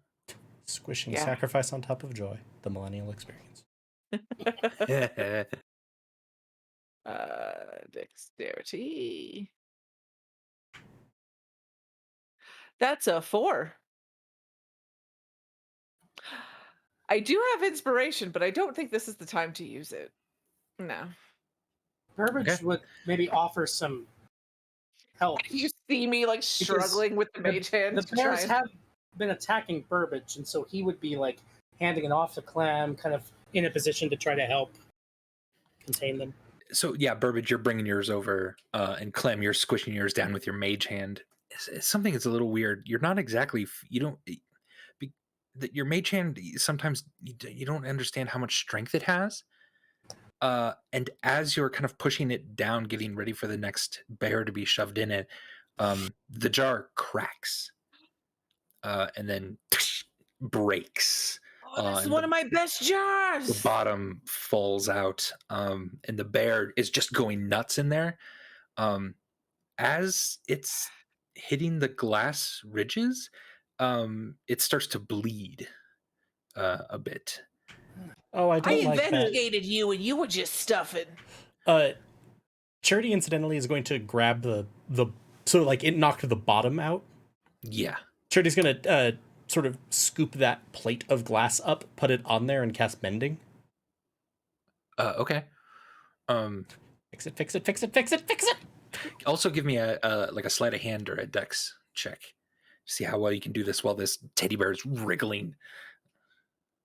Oh. Clearly, some monster up ahead, and we're playing Build-A-Bear. 10. 10. It's a little hard. You catch the bear a little bit more as one of its legs is kind of in there at the same time. And again, it sort of bleeds and it now pools in a little bit of this, but you do mend the glass. Hey, what if these are actual, like, living creatures that were transformed into teddy bears and we need to sacrifice to save them? I vote Randolph. How Randolph would is a Randall good was boy. carrying the light for you me. can't vote somebody to be sacrificed. That it has to be a personal choice. Yeah, I guess. Charity will sort of go, Julian? The bear starts to stop moving. Can It's it kind of breathe in limp there? now in Is the it mage hand. suffocating? Oh, in the mage hand, okay. Is there a lot of? Oh, not the one that was cut. Yeah, this is the one that's cut. Yeah. So is there a bunch of blood? Kinda, yeah. Especially for a teddy bear. How fast are the trees? Normal speed. Normal speed. That's not moving, Indy. Look, I don't think we have to worry too much about these things. You know, I think if they're a puzzle, it's for people trying to go that way. We're trying to go the opposite way, so we don't have to solve this. If Let's just somebody killed this bear, I feel bad. heal it. Yeah, sure. Be healed. That's What the did you- best delivery of be healed. Be healed. Be healed. I don't 8. 8 points of healing on healing word at level 1. Okay, yeah, you heal up the bear here. It stops bleeding, and it starts to kind of come to again, and then it's trying to Oh, that was attack deeply the worth it. bottle. Do you shove the other one in there too? Yeah, but just for shits and giggles, because Clem's a terrible person. While she was looking for the jar in her bag, she also found her wand. So she's gonna just point the wand of tears at the bear that Burbage is holding, and see if it works on it. Which one is Burbage holding? Sacrifice. It starts to weep, but there are no tears actually coming out. You just see it silently attempting to cry. It's This is really So that one unnerving. can bleed, but this one can't cry. What Here's fluids some. do they contain? I don't know. I'm really confused. Anyway, Burbage, can you more gently than me shove that bear in here? Can we stop it crying first? Oh yeah, sure. And I'll stop. It again goes back to trying to attack. Well, her. I'm gonna wait until we shove it in there, and then I'll stop it crying because I think it'll be a little bit more malleable. Sounds good. Okay. Hey, Clem? Yeah. How many times a day can you do that thing where you read people's minds? Oh, 3. You want to see if these things have minds? Not really, but that's probably a good idea. Yeah. So who should I do? Joy or sacrifice? Doesn't really matter. From what I know of that spell, you should just be able to tell if they have minds. Yeah. I'll try it on Joy. Okay. Is there any stipulation that like it needs a You certain can read the intelligence, thought or of certain creatures. it has to be a creature? Okay. Yes. It is a creature of some sort. It is very, very low intelligence. If the creature you choose has an intelligence of 3 or lower or doesn't speak any language, the creature is unaffected. It does not speak any language. Okay, so it's unaffected. Does that mean that the spell doesn't work, or that you still glean information from the spell? Does it based mean on- that I can't, like, You do I can't know? target them. Yeah. Yeah. Yeah, I Um, don't think this creature is smart enough for me to target it. Burbage, I need you to make a dexterity saving throw as the creature in your hand, as you're pushing it into this jar, is getting insanely hot in your hand. Jeez. Is this The a... fuck are these things? Inflammabear. It's a 22 dex save. So it's still silently sobbing and just getting really hot. You only take 5 fire damage, Burbage. He has no, wait, I think I have to be raging. Yeah, Let me- it has to be in your yeah. storm aura. Okay, so he does not. 5 damage. You did save it. Technically, it's a dex save. So his evasion means that he. Right, because I was wondering, is it an effect that an attack that I can see? Yeah, it starts to glow, kind of a white hot.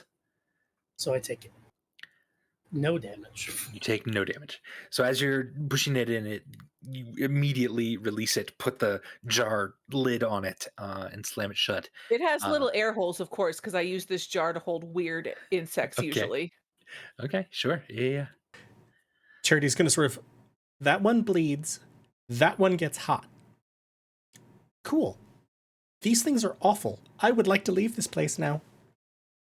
Yeah, do we need to figure out this riddle or do we want to just go? I don't know if there's an actual importance to it. I really want to just because I like solving things, but also I know that we have bigger fish to fry than these teddy bears. Based on that scream we heard, there might be a bigger bear to fry as well. Yeah, we should go fuck something up. Remember, time's a factor. We only have so many Oh, that's sleeps fair. until we. I could stick it in a sphere and we could run away.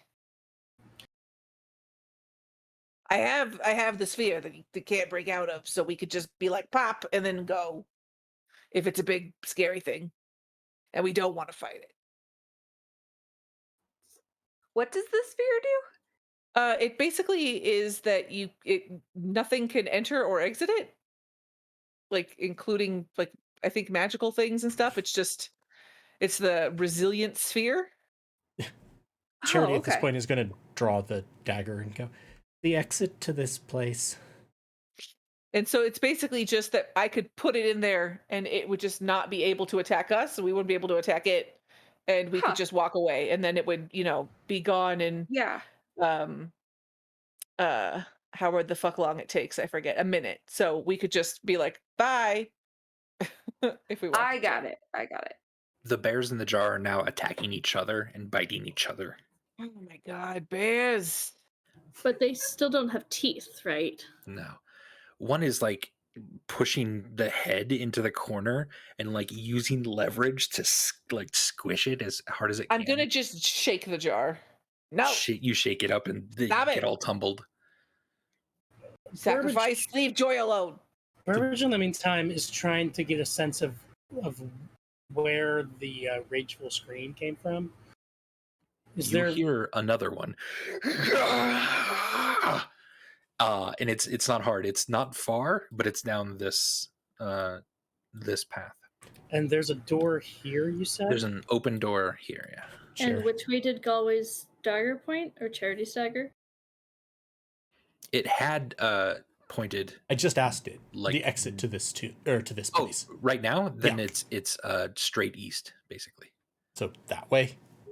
Ugh. So that way, everybody. Oh, but there's not a tunnel that way. Do you want me to break through the walls? Well, there's a door that's roughly that way that would lead us that way. Well, that's like northeast. There will be more hallways, presumably after it, that can then lead us that way. Also, Okay. sounds like a big angry thing is that way. If this Yeah, I'm thing going- is this tall, it's going to be even more disconcerting. I call first. Just people check for traps for me. Yeah, I'll do that. And Julian will help. On constant alert. I realize my glaive is a two-handed weapon, isn't it? Yes. Yeah. So I have my durable battle axe out instead with my shield. Okay. All right, so you kind of enter a space. You don't see much. Again, it just kind of feels like everything was been pilfered in this area. But you do hear movement coming from an opening to the right here. There's an opening straight ahead. There's another one kind of north of that that leads upstairs a little bit to some more coffins. And then there's a tiny hallway to the left as well. Does the movement sound big? Um, it's weird. It kind of it sounds like shuffling, and then like almost as if you're slapping stone. If that makes any sense. But like a small thing slapping stone, or like a medium thing? Fairly big. And fleshy? Yeah, somewhat fleshy. Neat. Oh, Burbage, let's try to sneakily peer around the corner to get a glimpse at this thing. Give me a stealth roll. Bum, bum, bum. At advantage with Supreme Sneak. It is a 29.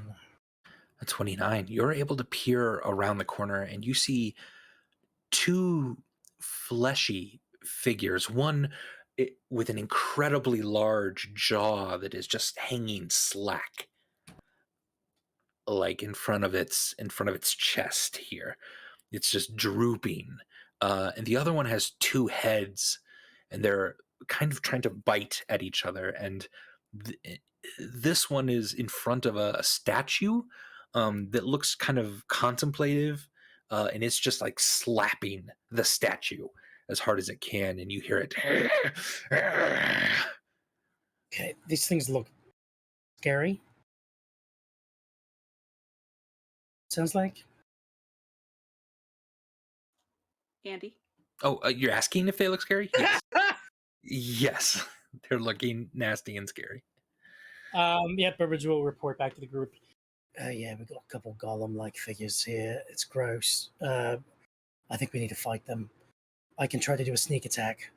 Can I do Wait, what that? if Don't we need to, are they directly east from us? Or? Oh, we could just sneak by. We just sneak Right? by. 'Cause we're trying to head east, so maybe we could just do that. Yeah. I will position myself. I don't know. You guys tell me what to do. We just have to sneak by this hallway, right? We think? Yeah, what do you want me to do? Can Burbage help them sneak? Not really. okay, Unless you can, so, I mean, think of a way to do that. I say we Um, just all try our best, and if Yeah, let's see what happens. see what happens, and if we, it wouldn't be awful to have to fight these things. So Maybe Stoneberger, why don't you stand guard right yeah, there? I'll go last. And I'll if go they last. hear us and come attack, then you can be our first line of defense. Yeah, I'll get them. Alright. They're Burbage not that big. sneaks the rest of the way and makes sure that Okay. they'll try to clear away any kind of like pebbles or anything that might trip somebody up or make noise. He tries to brush them across as he sneaks across. Okay. So there's a large kind of opening to your right, then up ahead still, that goes up some stairs. To your left, that goes up some stairs, and another hallway that keeps going straight ahead. Is the dagger still just pointing directly east? You can do it again if you'd like. Charity It's an will- action to do it. Yeah, it's an action and it only lasts for a little bit, so it returns to normal. Way out of this place? It's kind of pointing about southeast now, Of course it is. because you've gone northeast of when you kind of used it last. So, So- we have to go down to the little troll thing. No, guys, a family party, Kentrip. There's a way south over here. Charity will sort of motion Clem and Hikari. I'm gonna stay here because I can guidance you as you go by. Okay, Clem's gonna try and go by. So guidance on Clem. All right, sneak, please. Give me a stealth Let's do it. here for now. Oh no. Jesus Christ. It's a 5. But I Uh, helped. I cleared pebbles. So she should have advantage, Andy. Yeah. It's not He assisted. quite enough. Okay, but +3 is 8. Plus Okay. I can use another +5 for my flash of genius. Could So, get you 13? All right, with a 13, you know what? Those bears that are just bouncing that thing up and down in your pack is just jingling your whole pack as you go. And one of these creatures just And I'm looks north in your direction. And gonna just say, "Ah, fuck," and I'm gonna just toss the glass jar of bears directly at him. you just Awesome. throw the glass Shout. jar of bears. Okay. Yeah. Sacrifice. All right. Give me a dex attack roll. 10, 15, 20, 25, 30. Let's get him with a disadvantage, I guess. Disadvantage? Yeah, they're like 35 feet from you. But I'm so cool. You're very cool. I like this. I get to add my proficiency bonus for an attack roll, right? Because I at least have proficiency in. Let's say you're proficient in jars. Yes. That would make sense. I mean, That makes sense. I to be like that. fair, this is Yeah. hardly the first time that Clem has flung a jar at someone. Yeah. Yeah. So I'm gonna do. So it's 8 plus 5 for proficiency is 13. Plus, did I do another Flash of Genius to make it 18? I don't know how hard these guys are to hit, but I really want to hit them with these fucking bears. Can you do that with an attack roll? I think I could do it on any D20. Oh, cool. I'm pretty sure. Is that I could ability look it check up, or- but I'm yeah. almost positive Flash of Genius is like a D20 roll. up I to you. could look it up. Sorry, I have so many things. Do Flash of Genius. Ability checks or Is- saving throws. Oh, you're So right. Not the attack rolls. Boo earns. Okay, so 13 13. is the best I can do. A 13 smashes into the ground in front of this. The glass shards cutting up the bears Not going to mend that again. to the point where the bears start to then grow. Oh no. They start Excuse to bend and elongate as if these are now sort of snake-like bears, and they start to grow kind of blue and gold scales, and then white and blue scales on either side. I rolled a 32 on my investigate of this fucking bear. It was Just 100% a pointing bear out. at the time. Ugh. These giant centipede snake-like creatures just rear up, and immediately one of them attacks the fleshy monster here, and the Thank other God, one, that's what I was hoping would happen. the other one has turned toward the family and kind of goes. No, right behind you. You gotta just. Right Let's take a behind you. break right there, and we'll Sound come again? back. Because it was super cool. What did it sound like? Oh, that's so awesome. And scary. Sorry that I've made it worse for Maybe everybody. Maybe better. I don't know. We're gonna see when we come back. Cool. Hang tight, everybody. We'll be back in about 10 minutes. Manage your fluids, everyone. Bye.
Ladies and gentlemen, we have returned, and we've come back to a fight.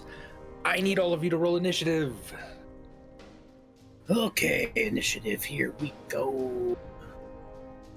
I moved myself to be standing in front of the, because I'm assuming that I would have had to have done that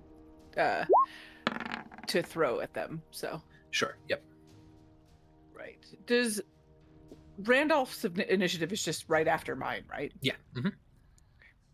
Also, don't forget to click on your person and then At 20. your icon, and then do it. Nice. Also, I realized Clue is probably with us. Correct.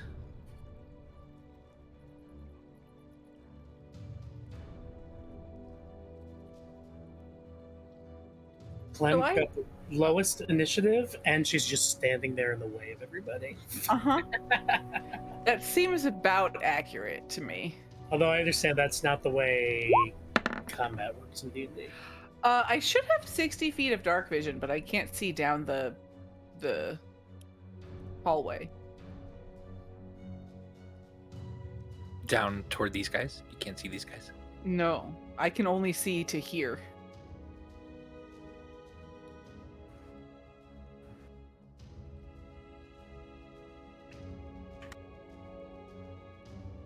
That's weird. Yeah, because I got 60 feet through my belt. Yeah. Let us remedy that.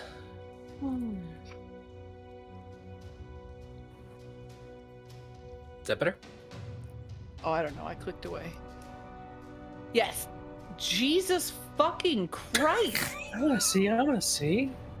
Those things are fucking Not really. huge, Andy. What the fuck? They were bears. They were bears. That's bigger than Clue's token.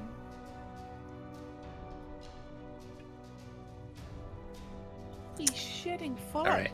Did everyone roll initiative? Hikari, are you in? Yep. Okay. So I We will critted. begin with Charity gets to go a couple times here. So seeing this, just you hear the crash, you hear the from that, you just put it all together instantly. Charity. What would Also, like do you to- want to switch to map for stream? Sorry, forgot that when I took us back, I took us back to all cams. Thank you for the reminder. Y'all. So, crash, brah, Clem, holy fucking shit. I feel like from behind you, you just sort of hear a, yeah, why not?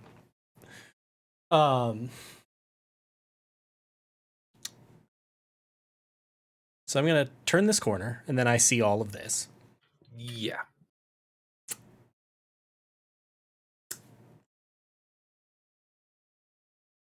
Just conversationally, do we think that the big ones are scarier or the little ones? I think the big ones will. I think they might fight each other because one of them's fighting one of the weird things. Oh, so just the one that's hissing at me actively? Yeah. Cool. I can't even see what happened. I'll be over there in like 4 seconds, I think. The bears aren't bears no more. So the one closest to us is the one hissing, right? Yes. Uh-huh. Banishment. Charisma saving throw. I'm sure its charisma is amazing. It rolled a 4. That does not beat my 19. Okay. Boop. He's so mad right now. gone. Put a... Did Darcy say they were mad? Andy's No, so mad right now. I'm not mad. No, this is perfectly good. Because that's a lot all at once. Not 2 separate fights like I wondered. Did you expect us to fight the bears first and then to... Kind of. You didn't expect me to shove them into a fucking jar, Andy? Well, that I wondered, but and then not to throw at the other enemies. All right, Charity, you have banished this creature. That was an action for your first turn here. You want to move anymore?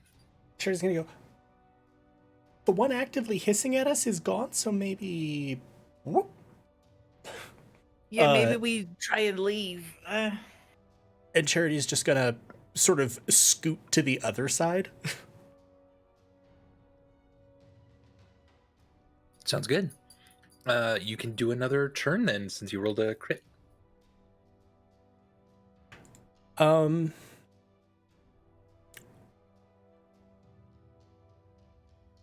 going to use my action. I'm going to stash the dagger of warning and pull out the dagger from the stranger. And I'm going to get to, like, here. Exit.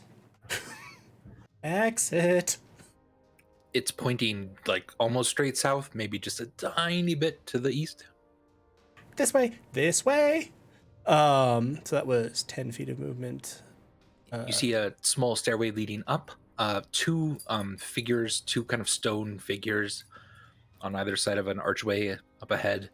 And then a circular room kind of ahead of you, you believe? And that door is open. Like, there's not a door there. Yes, yep. Okay. There is a door, but yeah, totally. They're both open. I'm going to get to about here, and I'd like to... Do I have enough time left to, like, check for traps? Maybe it's like a bonus action, or free. Have you used an action for this turn? Dagger. Oh, the dagger. Oh, yeah. I mean, you can quickly glance. Yeah, It'll be make a it higher the- DC. The quick, yeah, that's what I was sort of going for. Of like, I Yeah. don't know if spending the bonus action is an option, but yeah, I'll just do we'll do that. Investigation. Perception or investigation. 17. With a 17, yeah, you don't see anything. You don't see any traps. You don't see any mechanisms or anything. Yeah. Cool. And I think that's. alright. I'm not going to keep moving forward. So Stonebringer, your turn. I'm gonna hold my turn to make sure everybody gets out of here safely. Okay. So I'll take up the rear once I guess Clem is probably the And last. Randolph is still on your back, right? Yeah. Yes. Hikari. Okay, so what is happening with the creature and the two other? Like, what's happening? We're trying to avoid them because they seem to be fighting Okay. each other. Got it. So And we're that's just trying to go across. yeah, it's hard for over you to to- see. Yeah, but you're trying to kind of head this way Okay, since your character. There you go. so I guess I'll just go as far as I can across. 25, 30 will get you here. Sure. Any action or anything? We'll hold an action or I'll hold an action in case, like, they started to come after us or something. hold an attack for if something gets in ranged. Yes. Okay. Clue. 5, Yeah, go for it. 5, 10. Can Clue kind of scoop up Clem? If Clem allows it, sure. 5, 10, so 15. Oh god, I got Clem's token.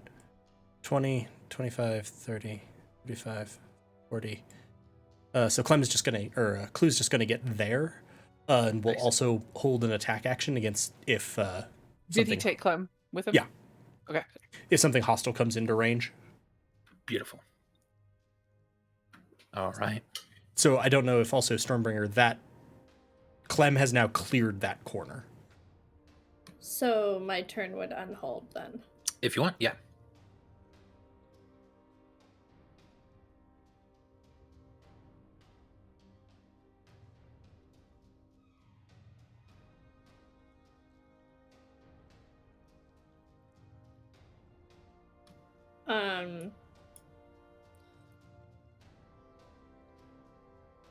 But I'm only gonna get to there because I want to take up the rear. So I'm Okay. just across the hallway and around the corner again.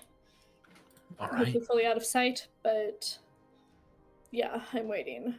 And I'll hold an action for if any enemies try to come after us to hit them with my axe. Okay. One of them does. it sees you and begins rushing up. This is the one with the giant jaw that's slack. And it's rushing up toward you. It will get in range if you want to try to hit it.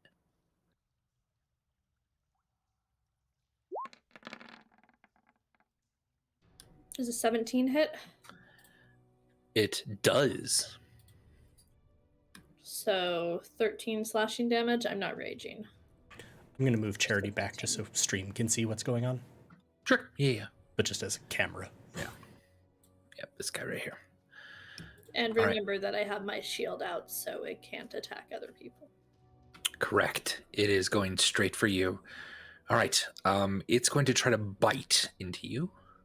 I can't bonus action rage when I had held an action, right? Correct. Right. Because it was your reaction, essentially. Yeah. Cool. Its bite was a 16, which I don't think hits. No. Its claws are 23 and 25. Just both hit.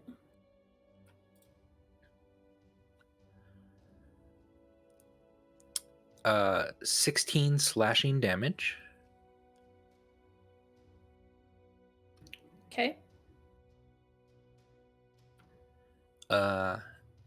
And 19 slashing damage. Okay. And as it slashed into you, its claws kind of almost have hooks in them, which hold you in place. Its claws are now grappling you. I don't get a save or anything?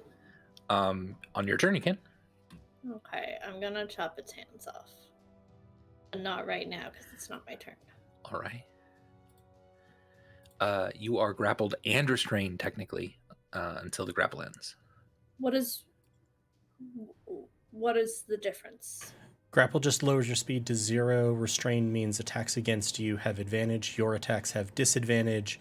And I think you have disadvantage on dexterity saving throws. Okay. Burbage Kemp. For Burbage's sake, I'm going to move myself back to where I actually am. Burbage sees this happening to Stormbringer. He will move back here and what is the exact the creature is like holding on to Stormbringer? Yep. With its claws, as both its claws kind of hooked into her. Yeah, Burbage is kind of he is wielding a bright fang, and he's kind of like, okay, all right, it's been a while, but here I go, and he will try to stab this thing and get it off of Stormbringer, which I know I'm coming into range. I probably prompt a opportunity attack, maybe. Nope, not coming into range. Oh, okay. All right. Well, I will do a bright fang attack. Give me an attack. And do I get sneak attack? Because You do. It's engaged with Stormbringer.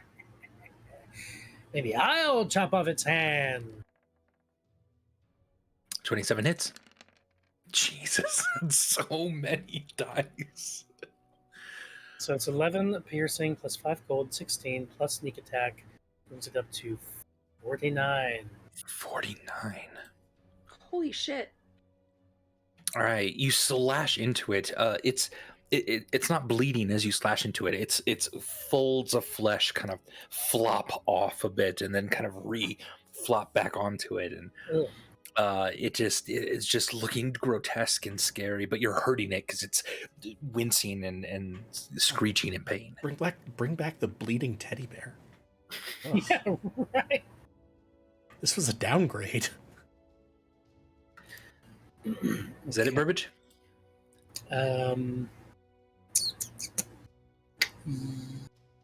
Yes. Was that with cold damage? Yeah. Okay, good. Yeah. Yes, it counted the cold damage. Yeah. Burbage will end his turn. All right. Clem, sitting atop the nightmare here, His name is Chloe. You see a creature now attempting to squeeze through this hallway up here. It's large, but it is squeezing through, though it doesn't seem like it could get past it at the moment. It is glowing this kind of blue, pale blue, ghostly kind of glow. But it does seem to be corporeal because it's having to squeeze through the stone here, and it's breathing just. I cast enlarge on it so that it definitely can't get through. That'd be smart, right? To make our enemies bigger. I will yell that there's another one coming. I don't know what the hell it is. Hey, should we still be going? Oh God. And I am going to cast Firebolt at the one that's grappling. Like, I'm going to try and scramble on Clue's back a little bit to get a better view of the guy and cast Firebolt on the one grappling Stormbringer. Okay. And Burbage and Stormbringer, you see that these two are fighting each other down here still in this area. While this is happening with Clem. 15 to hit? 15 does not hit. Yeah, the bolt seems to actually hit the body of this creature and doesn't do damage. It's bullshit. Pretty sturdy of a creature. So then as my bonus action, I will command Randolph to attack. And also I fixed, so Randolph should have 20 hit points instead of, he had 5, but he should have 20. Great. So I fixed him. Okay. And so his attack action is a force strike. Let me see. I have his thing open. I think I can control it. Let's see. Is it here? Is a Oh, it doesn't have it on this. So I will just tell you. Force strike is a ranged weapon attack. So my spell attack modifier to hit, range of 30 feet, target you can see. All right. So his turn comes directly after mine. So I'm going to look to Charity and I'm going to say, should I can't run. I'm on a fucking horse. I mean, you could get down and you can get down. Move. That's fair. I could, but like, I'm going to look at Charity and be like, should I keep going? Maybe not lead with you. That's a fair assessment. And I am concerned about that, though. Yep. Okay, so I'll just stay here and I'll command Randolph to attack. Okay. And then I will attack with him. So that is a 14 plus my spell attack modifier is plus 10, so 24. Okay. Yeah, Okay. 24 hits. And then it's a whopping 7, because it's a d4 plus my proficiency bonus of force damage. So 7 force damage from Randolph. Beautiful. On Stormbringer's back as she's being grappled with these folk things. He's just like, ah! Don't touch me! And just this blast of force energy smacks into the face of this thing. The jaw waggles wide. Yeah, good. God, why are we fighting the Jaw Titan? Okay. Charity, you can go. You still hear fight from down here. These guys are slugging it out. Charity's gonna be like, oh, good. So 5, 10. To be able to see both each of these, essentially. The one big one coming in and the one grabbing Stormbringer. Do I feel like the one coming in is hostile? I'm going to assume yes. Yes, it does look like it's trying to get at you guys to harm you. It looks like it wants to do a murder, and probably us specifically. Cool. Let's go ahead and silver flame darts. 2 to the one grappling Stormbringer, 1 to the one coming through. Behind. All right.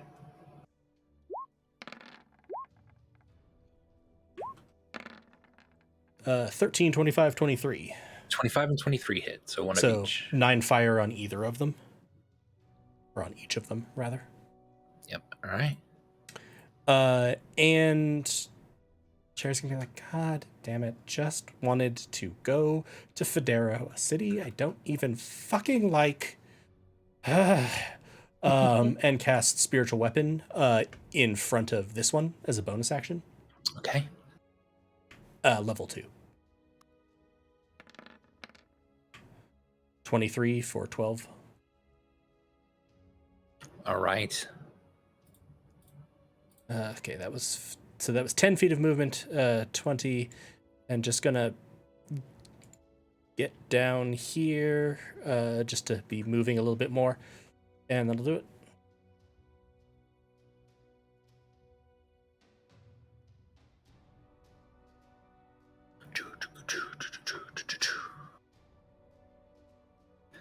All right. Stormbringer. So it's still alive?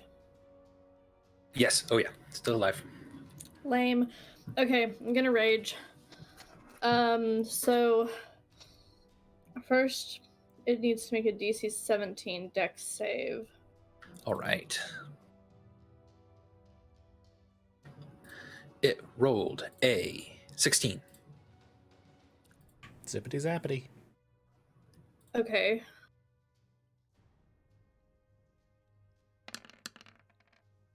So it takes 8 lightning damage. Okay. It is looking beat up at this point.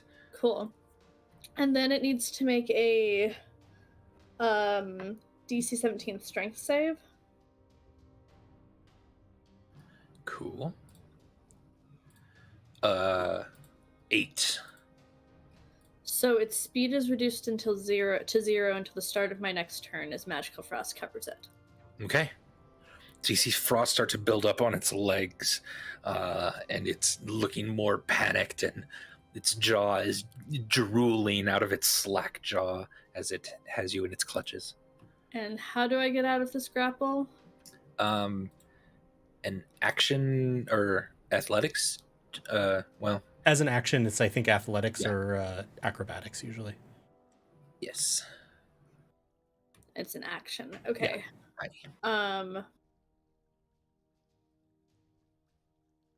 Unless this thing has special rules. No.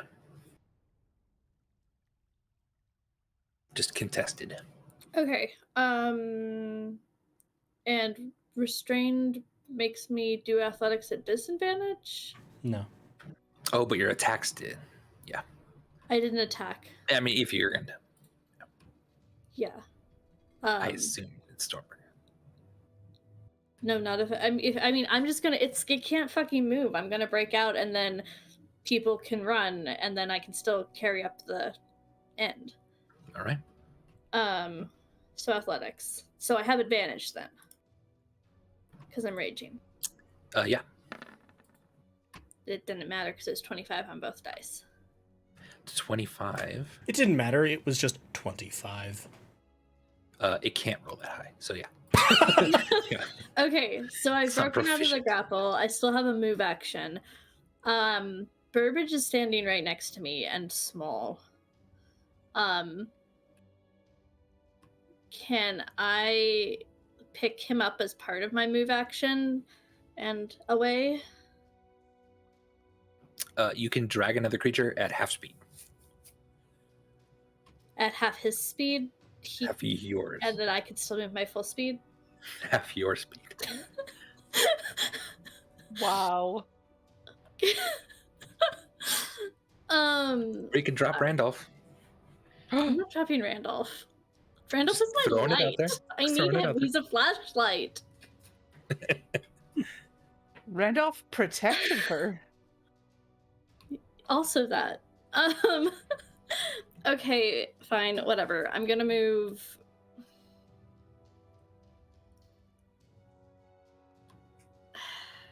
I don't want to go too far. Can I hold my move action Like after I've you can hold a helped dash done other action. things? Yeah. You've already spent your action. Movement already isn't spent- an action. It's a part of a turn. Right, and I don't have dash anymore, so I can't hold movement then. Correct. Right. You could just Okay. drag Burbage the 25 feet. That's half your movement. I think I have 40 feet. Yeah, so it's So 20 20 feet. feet. Okay, fine. Okay, I've carried Burbage with me. We're going 20 feet away. Okay.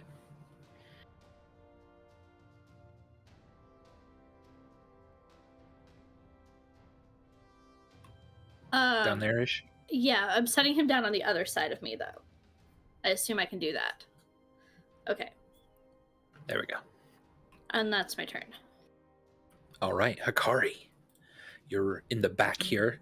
There's this creature that is frozen to the ground at the moment, but also another creature that's trying to break through over here. What would you like to do? I'm going to just go ahead and go with everyone else.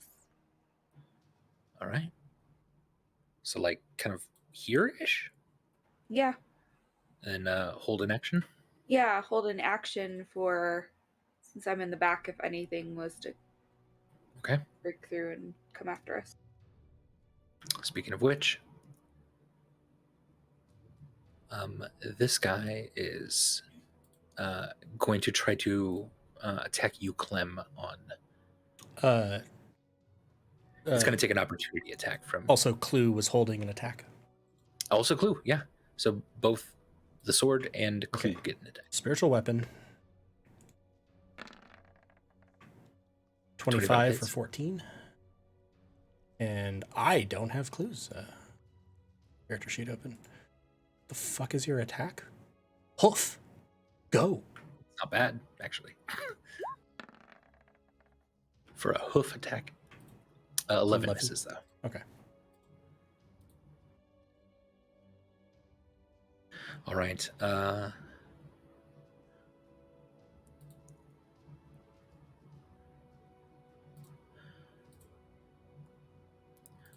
All right, Clem. It bites down into you. Don't I get an attack since I held my action? You're not close enough. He's not actually in range of you. Oh, Only okay. thing. Not for but never mind. I think she meant like they held their action before.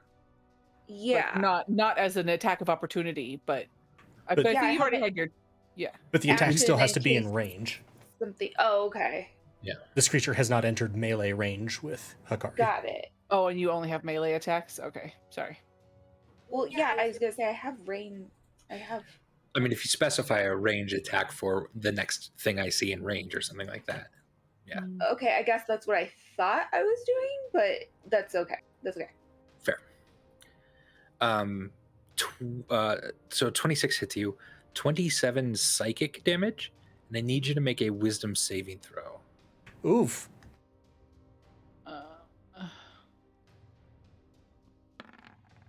Just as a question I don't remember, is there any effective bully / Stormbringer being in this area?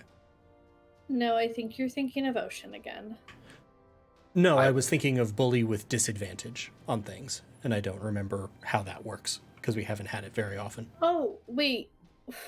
Yeah, they can't. No, it's not disadvantage. They can't attack, but I think they have to be closer to me. Okay, that's the thing Yeah. I was trying to remember. Let me double check. Your aura also grants certain benefits, but I think it's just fire resistance. Mostly, yeah. I think that once they're in 15 feet of range, they can't attack anything but you. Within my storm aura, which is 10 feet. Oh, 10 feet. Okay. So he's just outside of that. Yeah. Close. So I rolled a 13. I Yeah. could add the 5 to make it an 18, but Okay. I'm nervous because what if it's not enough and then I just wasted. But at the same time, a 13 probably isn't enough, and it just bit you for psychic. And is forcing a whiz save. Yeah, fuck it. I'll add the 5 to make it an 18. 18 is successful. Ooh.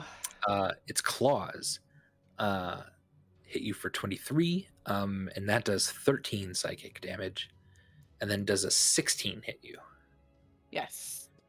for 11 more psychic. So that's 24 from that. Okay, Yeah, I'm from trying to do the claws. math here. Yeah. So 159, 155. Okay. That just took 51 points of damage out of me. Oofta. Thankfully, I had over 200 now because I've beefed myself up. Because y'all are tough people to travel with. Yeah. Clue then. Clue is going to kick it, and then run away. Okay. I should really just pop out Clue's. Hoof time. 19 hits. Wolves? Okay. I was like, if I click on this, we'll do it. 12 bludgeoning, 6 fire. And then Clue with Clem on his back is gonna giddy up forward. 5, 10, 15, 20, 25, 30. Okay.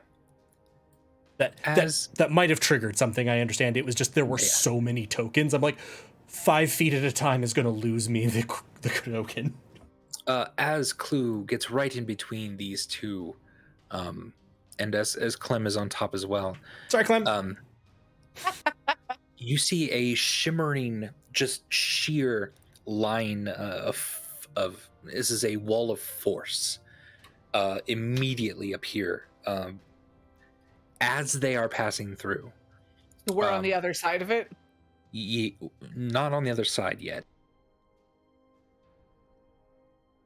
As Clem was the first one to go through, Clem takes 21 force. Wait, how am I first and not the horse? I'm sorry, not Clem. Clue. Sorry. Did I say Clem?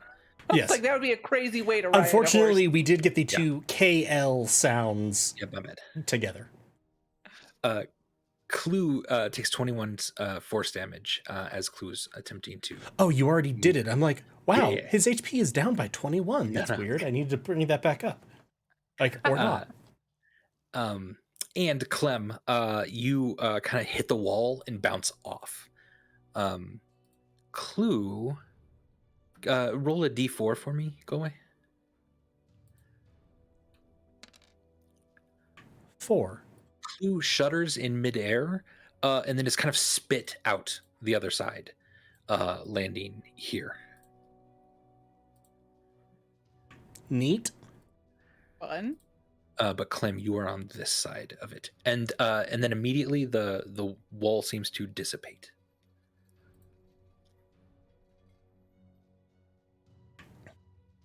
Neat. Did the wall look like it went all the way up, like fully filled the space? Clem, it was really hard for you to tell, but like, yeah, Charity, Burbage could see that it just seemed to fill that entire space. Yeah. Ooh, that was Clue. All right. Our dude can't move until your next turn, Stormbringer?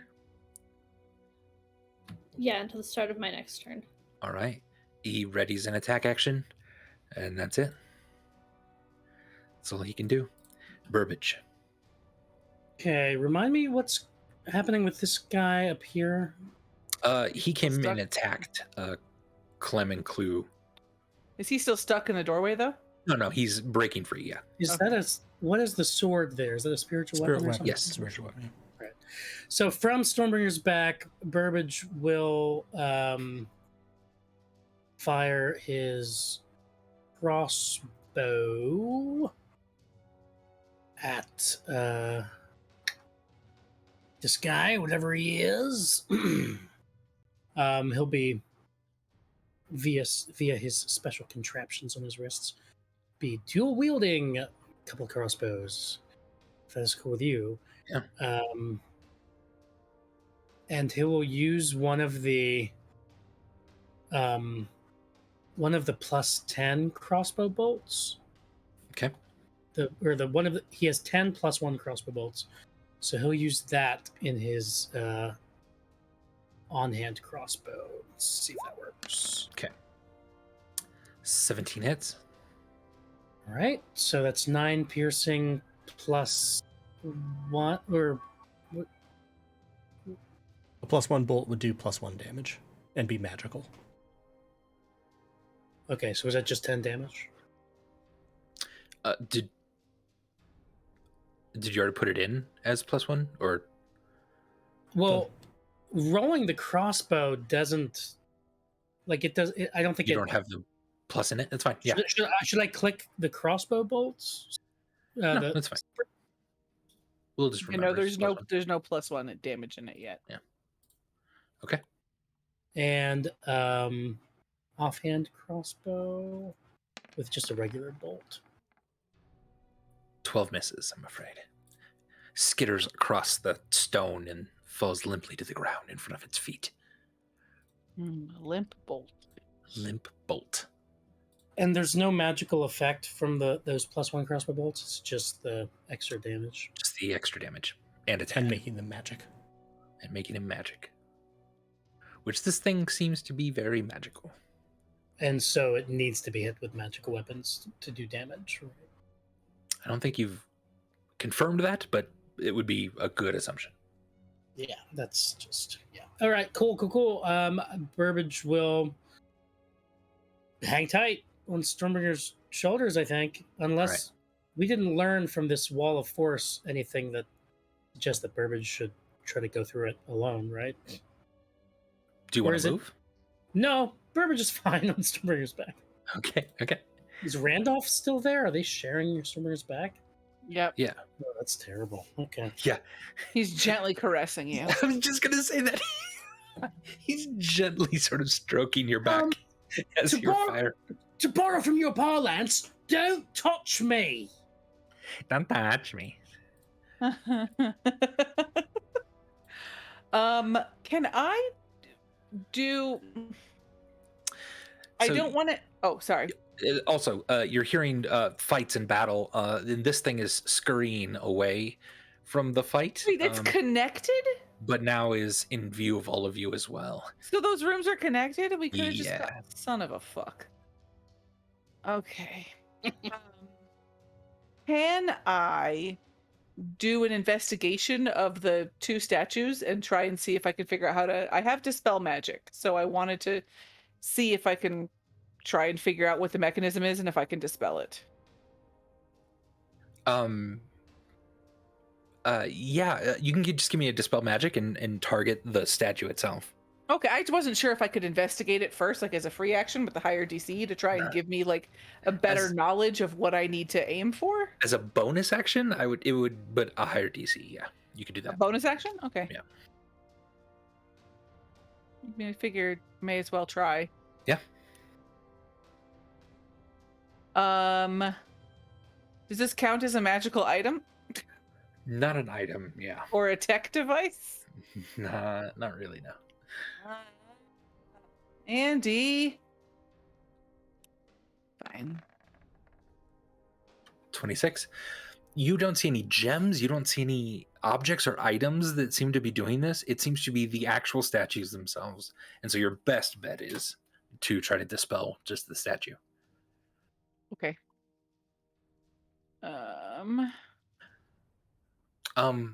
Okay, so with the 26, you would know that it's going to require you to dispel both of them because they both seem to be doing the same thing. Like if I do one, it won't be enough. It might lessen the effect, but it won't stop the effect. Yeah. Well, I'll try it first. So I have to roll or it has to roll? I can't remember. You. I have to roll, right? Yeah. So it's okay. Unless the spell is 3rd level or lower. It's not. Yeah. I'm guessing it's not.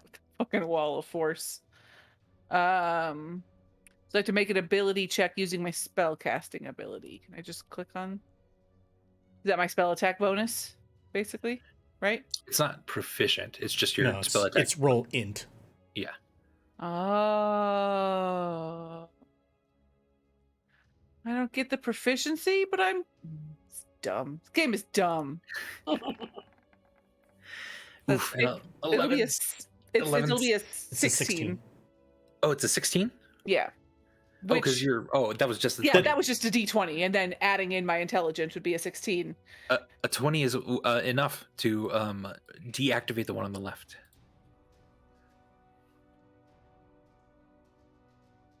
I am going to tell. I am going to look at Charity and say, I deactivated one, you gotta deactivate the other, they both gotta go. Just dispel the magic if you can. I don't know if you have that ability, but I'm tapped right now. And are you moving? No, well, fucking where? I'm just asking. Into the wall of force? See how much you lessened it. Revel in your handiwork. No. All right, Charity. Cool. Hikari, you also now hear just a scream of rage kind of come from behind you back here. Do Awesome. I think just smashing the ever-loving bejesus out of the statue could deactivate this effect? Possibly, yeah. It would have to take a good deal of destruction.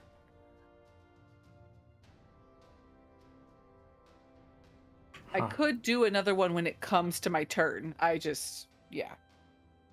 not out of those spell slots. It seems like we need to dispel the door. Let's just probably try to guard Clem here. Bonus action, spiritual weapon is going to attack that one. Okay. Because it's there. 29 for 7. Hits and hurts. Is there a wall of force right now? No.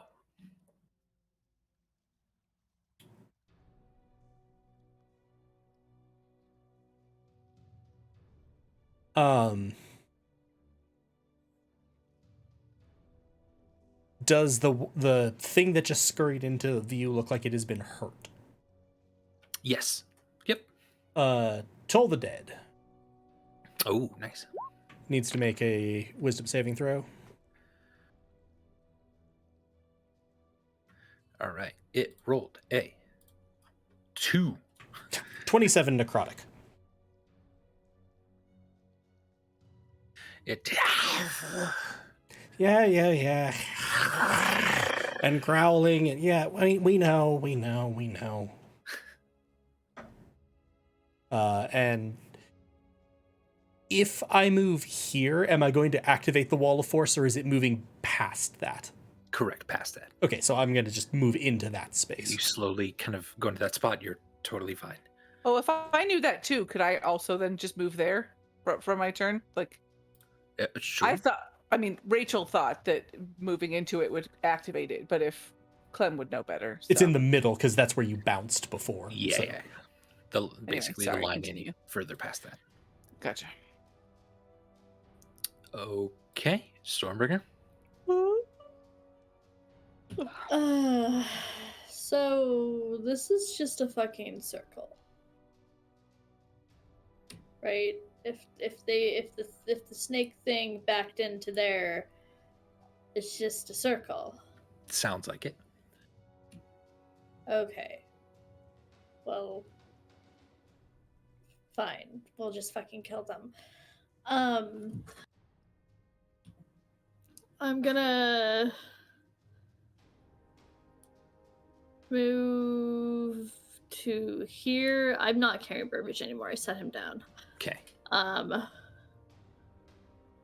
And attack this weird thing with my durable battle axe. Let's do it. 21 hits. Sweet. So that's 11 slashing damage because I'm raging now. Wait, is my rage still only? No, it's 12 slashing damage. Ooh. Yeah, because we leveled. Second attack.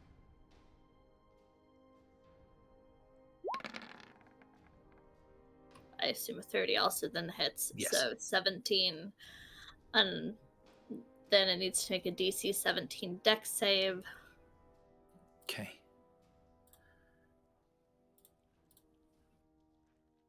A 6. So it will take only 6 lightning damage. And then it needs to make a DC 17 strength save. Okay. 14. So its speed is reduced to 0 until the start of my next turn. Okay. And anything that enters my storm aura, so 10 feet out from me, can only attack me. All right. That's my turn. Excellent. Hikari. Hey. Sorry. You okay, Rachel? Cat started to fuck with stuff. No problem. Okay, so how far away is that weird? Like, I hear like growling behind me, but I don't see Yes. anything, right? Correct. Yeah. Okay, how far away is the weird dude from me? Like 15 feet. 15 feet. And what does he look like exactly? I mean, I see on the screen, but Yeah, he's just glowing in this blue, phosphorescent kind of whitish, glowing. Yeah, he just looks almost like a giant, beefy ghost that has corporeal form. okay. So let me think here then.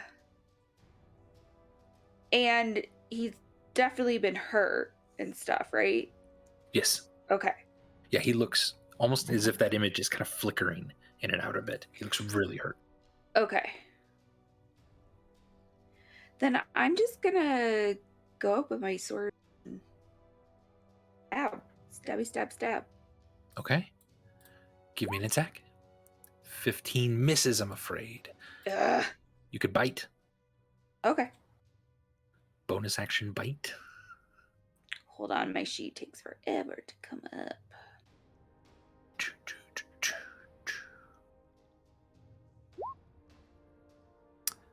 Ooh, 14 though misses as well. Okay, as a bonus action then, I'm gonna put up Shield of Faith. That And was that your will- bonus action to bite. Oh, to bite? Oh shit, that's right. Okay, never mind. No worries. All right. It's gonna look at the both of you, and it almost looks like it's trying to attack then Hikari, but its eyes just are drug back over to you, Stormbringer, and it attacks you instead. Sweet. So it bites into you, and then claws. The bite is 24. That hits. 22 psychic damage, and I need you to make a wisdom saving throw.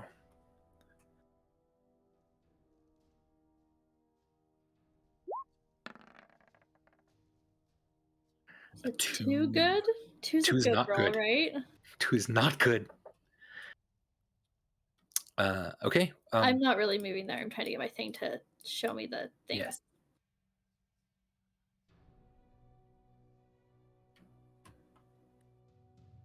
All right. So with a 2, you are stunned. What does that do? You cannot attack or move. You basically kind of miss your turn. But at the end of your turn, But I'm still holding my shield, right? Yeah. You're not dropping everything. You're just kind of like Okay. for a second. And at the end of your turn, you get to make a saving throw again. Cool. That means that its attacks get advantage then. So the claws. That one misses though anyway. This is a 22 to hit? That hits. Okay. 13 psychic damage. Cool. And then you start to see some of the flickering image of this thing kind of reformed just a bit. He starts to look a little bit more solid again, almost as if this creature is healing itself. Clue.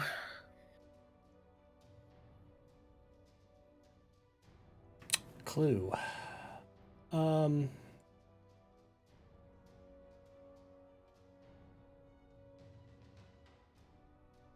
Clue's gonna go into the ethereal plane. Okay. And Clue's gonna go into the ethereal plane and try to see more in this area of, is there a way out? Okay. Because Clue could still perceive the world. Yeah. All right, so it's gonna kind of explore a little bit here. Yeah. All right. Cool. And I can communicate with Clue telepathically. I don't remember if we have to be on the same plane. But regardless, Clue's looking around. All right. All right. Around the corner, Stormbringer and Hikari, you see that jaw slack again.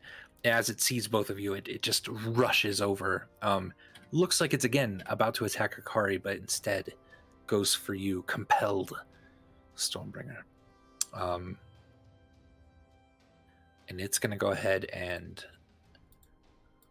bite for a 25.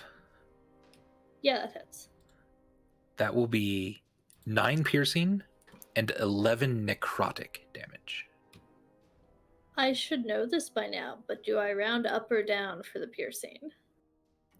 You round down, I believe. Okay. Cool. Its claw was 15 and then a 22. 22 hits. That is 15 slashing damage. And again, its hooks sort of grip into you. Okay. It takes both of its hands to basically keep you grappled, but...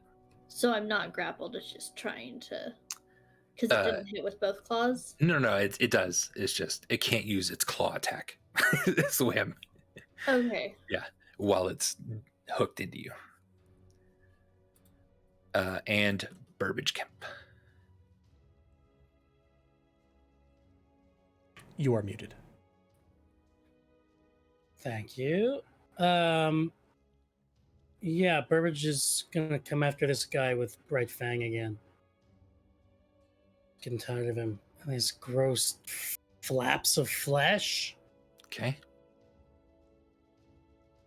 So, Bright Fang.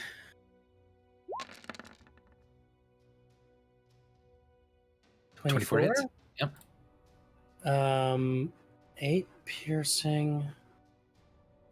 I'm gonna, with piercing damage, I'm able to re-roll my my damage die. Okay. The D6. Right now it's a 2. I'm gonna try to do better than that. Okay. 4, so it's 10 piercing. 10 piercing, 8 cold, and I'll throw a sneak attack on here too. All right. 18 plus 27 is 45. Rogues, man. All right. Yeah, that carves into him. Bright Fang sticks all the way in. As you pull it out, ice immediately forms around its wound. No liquids come out, but it certainly felt it. And I believe precedent has allowed Burbage to kind of dual wield Bright Fang with his crossbow. Yeah. I think that cat's out of the bag. So I'm going to do my offhand crossbow attack with a regular crossbow bolt on the blue guy. Cool.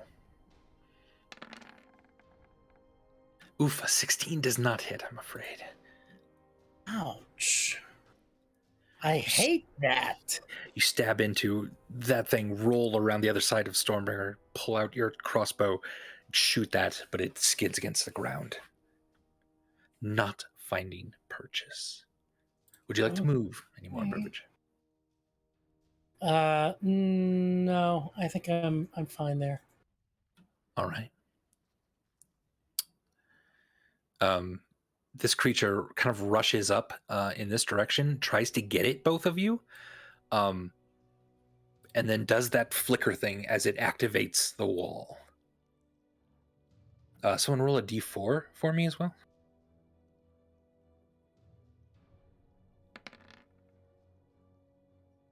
4. 4, it flickers and then poosh, gets shot back out on the other side. Same thing that was rolled last time. I want to know what happens. If it rolls something else. I think it's determining if it gets through or not. Yeah. But maybe not. Maybe Given it that will it's- explode. Given that I rolled the same thing both times, it's more likely that it points to the side that it lets you out on. Yeah, that's basically what I said. Well, if you go through, though, it would be the opposite. Because Clue went through the way he was trying to go. This did not. Okay. Clementine. I will attempt to dispel the other statue.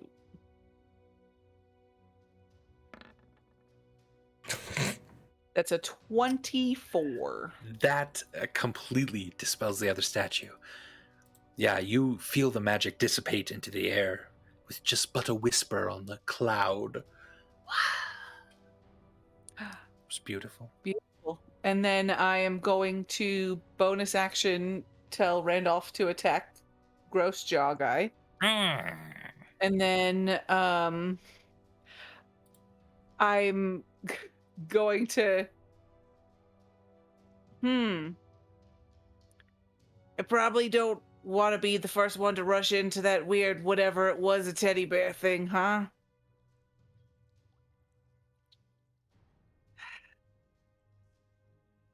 I guess I'll just stay put for right now, unless I think do I feel like reach wise, if I backed up, I would leave its area. I don't know, like You've not seen this when this guy was fighting the other one you saw very, very briefly in that last didn't see it. area. It had to be very close. Okay, so maybe I'll back up a bit just to not be Okay. Well, can I go like, or is this like rubble? Can I not go like around a little bit? You or can. Is it... You're small enough. We'll say, yeah. Okay. Yeah. So I just kind of want to be ready to go, but I don't want to be in the first line of attack for it. Sure. Yeah. Sorry, Charity. And yeah, and so then Randolph will attack the jaw guy. That'll be a 25 to hit. 25 I will think- hit. Yeah. If I'm reading it correctly. It's a Yes, plus. that's yeah, your spell plus- modifier. And then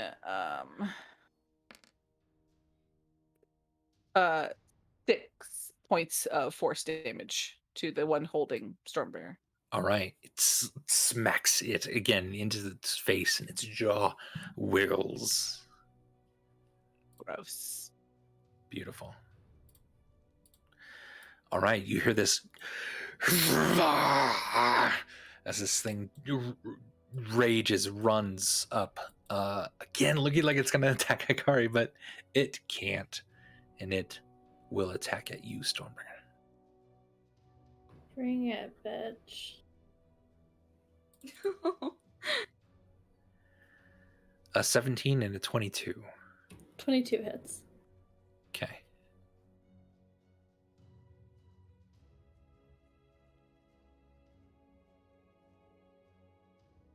All right. So that is 13 piercing damage. Down. I was just trying to figure out how to divide odd numbers. Yeah. I figured it out. So 6. Yeah. Thank you. All right, and Charity. Have I felt any contact from Clue? Not yet. On his turn. Okay. How hurt is the thing that's grabbing Stormbringer looking, and how hurt is the thing in front of me looking? Very hurt. The thing grabbing Stormbringer, as well as the flickery dude over here. Very, very hurt. This thing does not look that hurt, though there are sizable chunks of it missing. It doesn't seem to mind that a ton.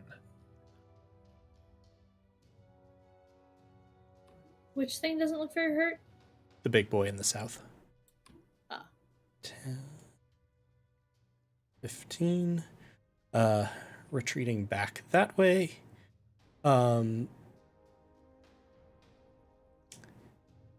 Bonus action, spiritual weapon on... Okay. Actually, bonus action spiritual weapon, it's going to move over to attack the one grappling. Okay. 26 for 8. Okay.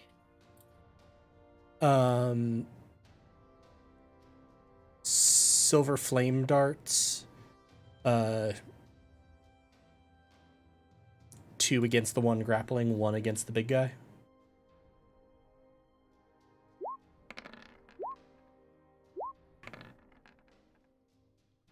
A 16, a 26, and a 23.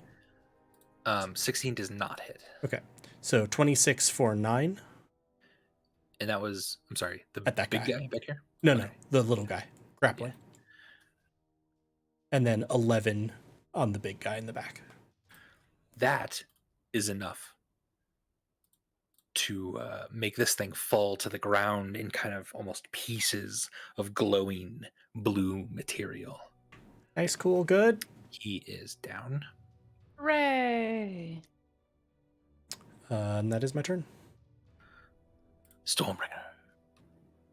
So am I still stunned even though the thing that stunned me just died? Yeah, at the end of your turn, you can make a... Well, I can't do anything else, right? So that's just my turn. Yeah.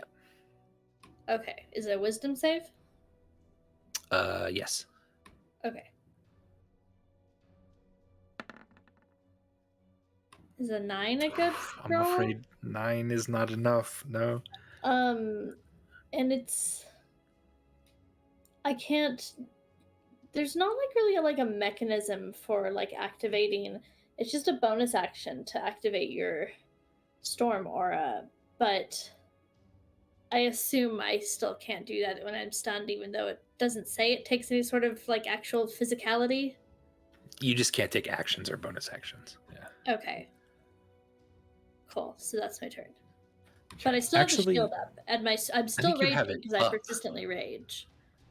Actually, technically speaking, an incapacitated creature can take bonus actions. So stunned produces a bunch of things, but it's incapacitated. Can't move, can't speak. Incapacitated cannot take actions or reactions.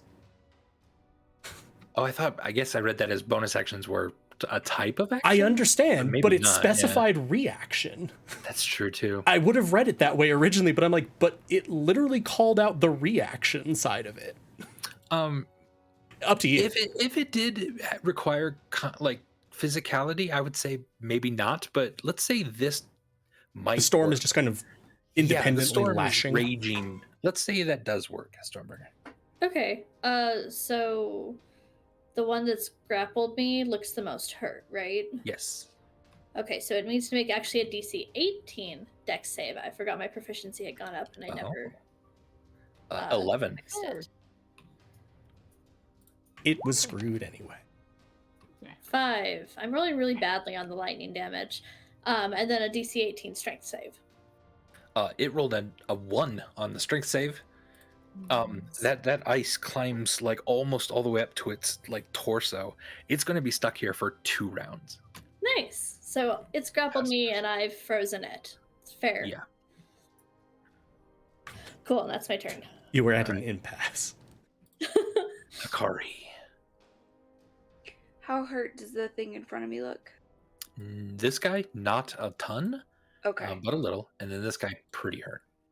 Well, the one though is grappling Stormbringer and yeah. Okay. Well, I'm gonna the guy that's right in front of me. Mm-hmm. I am going to let's see what should I do. How about I've always wanted to do. Hold on.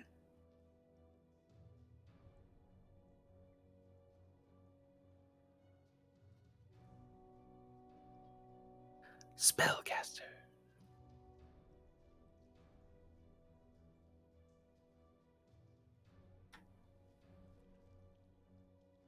Oh, I'm gonna banish it. Banish is good. Okay, let's see how it does. Two-headed dude is super charismatic. I mean, it's got 2 heads. He rolled an 11, but it is a 9. So,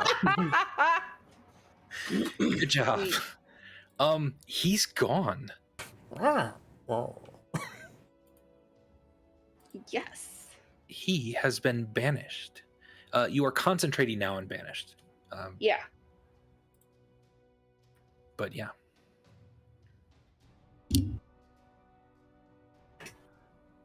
All right, Hikari, that was your turn. You can move if you'd like.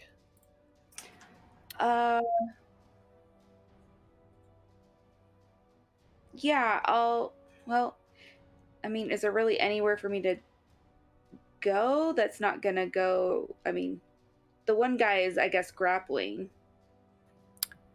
Yeah, I mean, Stormbringer has this guy kind of wrapped up. There's not much between this guy and the squishy people. Okay. So can I kind of get in front of people? Yeah, you could rush all the way down to it if you want. Oh, I don't want to rush. I don't want to get an opportunity attack then. I mean, keep me far enough away. Oh, it Yeah. won't. Yeah. You can rush Okay. all the way to it. It won't attack you yet. I mean, it will on Okay. its turn, but Well, that's what I'm saying, though. I don't want it to have an opportunity attack. It So can won't I have It won't move have an back a opportunity little attack. bit? It won't. Right. Okay. It will just wanna attack make you sure. on its turn. Yeah. Got it. Okay. The pieces of this malformed mystical thing behind you, Stormbringer, begin to stitch themselves together again. Stop that. Not cool. Stop that. It slowly is trying to make its way up. You can take a disadvantaged swing at it for opportunity attack. Oh man. No, gross. Thanks for moving me can't, away I'm from everyone. Just said the board state at the time. I'm still stunned. I don't have reactions. Oh, you're still stunned. Yes, that's I right. should have told you. I should have just been like, yeah, I'm good. Thank Tell you. me. I should get appreciate it. inspiration for telling you. Yeah, this appreciate is Lena. Yeah.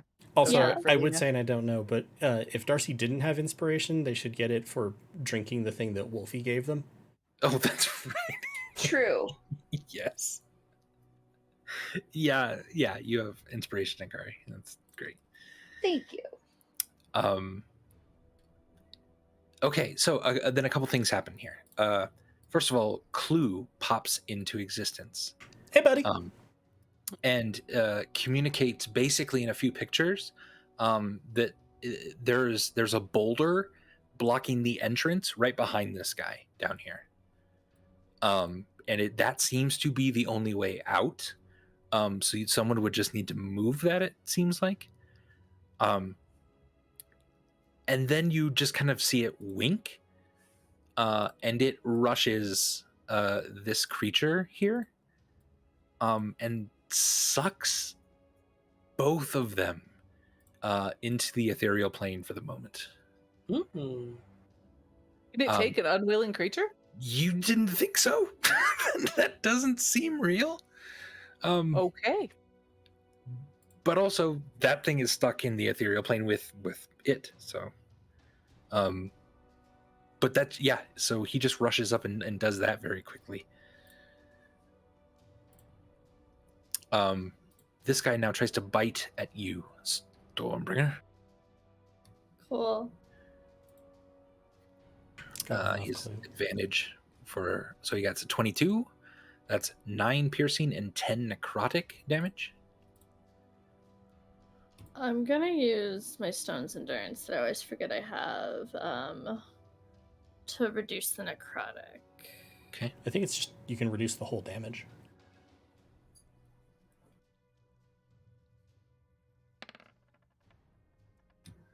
So that reduces it by 13. All right. So only I've forgotten all the numbers you said to me. so only 6 piercing went through, so only 3 for you. Okay. Well done. And that's its only attack. Cool. Burbage Kemp. He's gonna slash at this thing that's attacking Stormbringer again. All right. Right thing. 16? 16 does not hit. Unless you have a inspiration or something. I do not have inspiration, and I don't have anything I can really, I don't think anything's going to be useful. So that sucks. I'll crossbow this guy that's reassembling himself. Deassemble. Okay. I'll try anyway with my offhand crossbow. I think am I like needlessly handicapping myself by deciding to use my offhand crossbow in these dual attacks? No, because it is your offhand. Yeah. Like, okay, You have to use your offhand for Okay. the second I bonus didn't action. know if I could be clever about it. All right. No. Crossbow. Ooh, 16. 16 again. Yeah. On the other hand, we missed 1 damage. All right. Well, that's my turn. That thing is gone for the moment. Clem. Yeah. Man, artificers don't have a lot of powerful fucking attack spells. But I'm gonna try and firebolt the thing that's reassembling. Okay.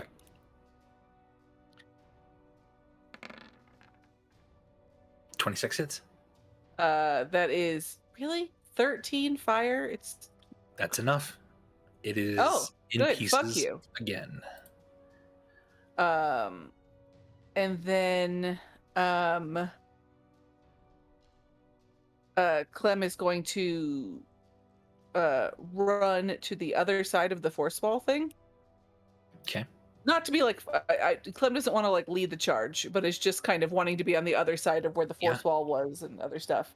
You see a circular room, a very old tome that looks to be some sort of sign-in book, and then a giant boulder sort of rolled into the entrance of this place. Can I take the tome? Sure. Yeah. Cool. What do I call it? Sign-in. What do I call it? Just sign-in book for now. Cool. And then I'm going to bonus action tell Randolph to attack the one on Stormbringer. So. Okay. 18? 18 does hit. And then it does 9 points of force damage. From behind Stormbringer's back, you just don't touch us, and then slam straight into its face, which cricks back with a just a horrifying snap. Wow. And then it slumps down to the ground. Oh my god, I can't believe that Randolph actually killed a creature. I'm so proud of him. Was that Randolph's "We Are Groot" moment? Randolph. Great job, Randolph. You made mommy really proud. Charity. There's currently no enemies on the table, but obviously we know that thing can reform, but like there's no other active things that we're seeing, right? Correct. Charity is going to just like start dragging Stormbringer towards the Thank rock. you. Can you Okay. drag me? Yeah, I mean, you're still standing, so just pulling you. 5, 10, 15 is half my speed. Yeah. 5, 10, 15 for dash action. Okay. She's gonna say, we need to get this boulder to not be there, according to Clue. And then bonus action, I'm gonna pull the spiritual weapon down so it's like covering the northern entrance over here, so that Okay. like Burbage can scooch through and Sure. All right. Stormbringer, at the end of your turn. please wake up, please wake up, please wake up, please wake up. I would sure love to. Wisdom? Yeah.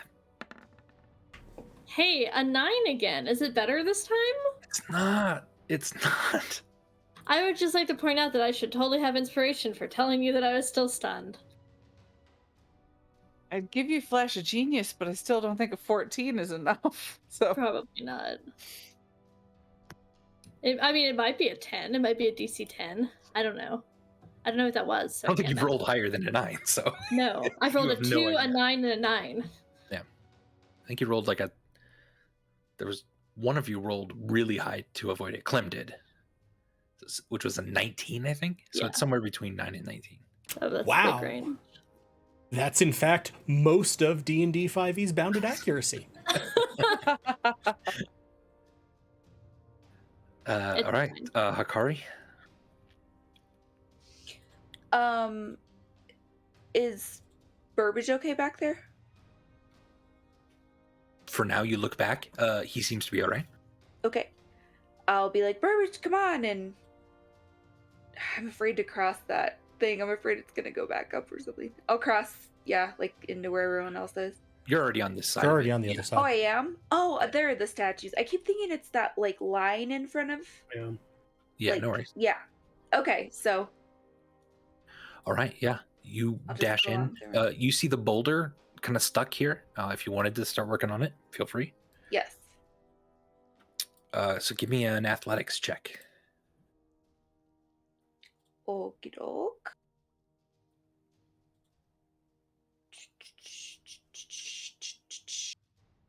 Snake jazz.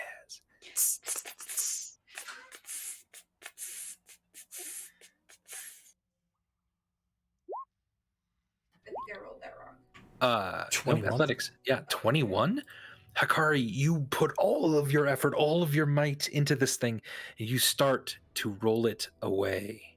Yeah! You push it just to the side here, and there's enough room for you to go out one by one. All right. I don't want to go out quite yet. I want to make sure we're in. Okay. Burbage behind you. The mass of things on the ground begin to reform. The troll is beginning to stand up again. Or you don't know it's a troll. What am I saying? Well, I guess we do now. Burge will shoot at it one last time with his on-hand crossbow with one of the +1 bolts. Okay. Let's see what happens. 29 hits. Yes. For 10 piercing +1, that's 11 damage. That's enough. It's out again. All right. Now he'll move forward and move up to join everybody else. Okay. Clem. I could also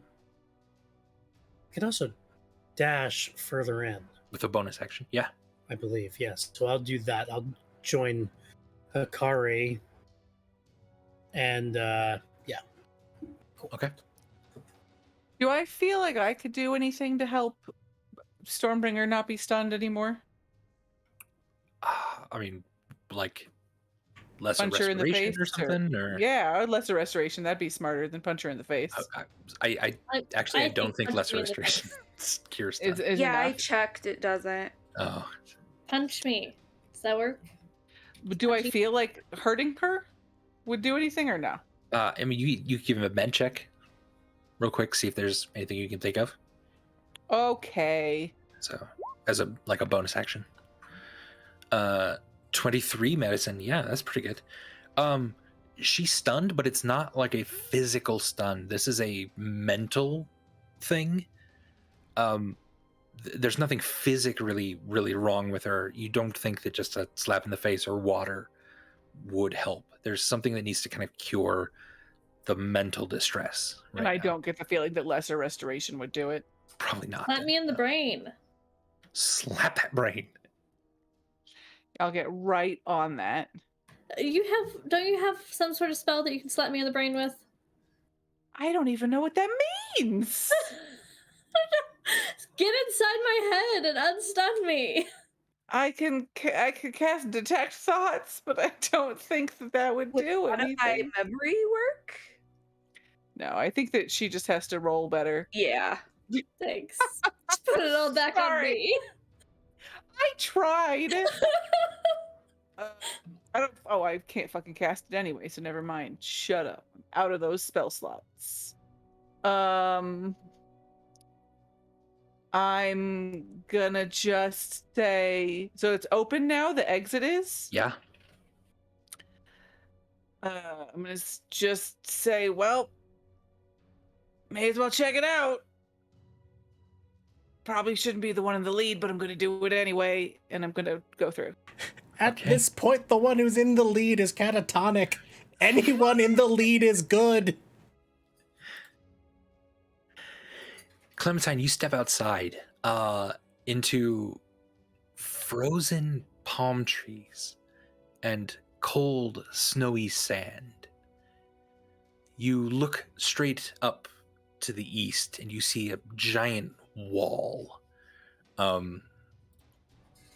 And maybe, weirdly, you get a scent of salt in the air, as if you're not that far from the ocean. It's just a salty, cold place. Does that seem right? It's like the Phidero starter pack. All right. Charity. And I'll move out of the doorway so I'm not just bumping people. Have I gotten the sense that when this thing recorporealizes, it would be vulnerable to like an attack of opportunity? Yeah. Like it counts as movement, like it's moving enough. Oh. So I'm gonna. Yeah. Oh, you mean like when it pops in? Yeah. Probably not just that, I would imagine. Okay. Yeah, it would have to move then after that. So I'm gonna, and I haven't seen it move when it. What thing are you talking about? I guess the thing that's not a troll. Oh, the troll. Oh, okay. I'm sorry. That thing. Yeah. A reaction, I guess you could hold for when it comes back. But well, I'm thinking about the spirit weapon of just sending it up to be right there and sort of waiting to attack it instead of right. That's fine. Yeah, you could hold an action, I guess, for it. Maybe let's say. That when it appears. I'm just gonna send the sword closer to it. Like I know right where it appears with my bonus action. Movement 5, 10, 15, dragging Stormbringer. Okay. I have an ability favored by the gods. If I fail a saving throw or miss with an attack roll, I can roll 2d4 and add it to the total, possibly changing the outcome. Do I think that I could transfer this to Stormbringer in any way? You could certainly try. Yeah, let's And like I'll spend my action, or not, not even my action to do it. Like we can let her roll, and I'm almost holding my action to infuse her with that energy. And I would have passed on my medicine check information too, so that everybody would know that. I think Charity has seen people be stunned enough to be like, yeah, no, this is a problem in the. Yeah, so Charity, as you take a moment and kind of start to meditate in the heat of this battle, hoping that nothing else pops up again for the moment, you're just sort of concentrating on Stormbringer. I'll just say that sort of the like wings of flame sort of wrap around her. Come on, time to go. And Stormbringer, you're gonna get advantage this time. Sweet. Shall I spend favored by the gods? Yeah, let's do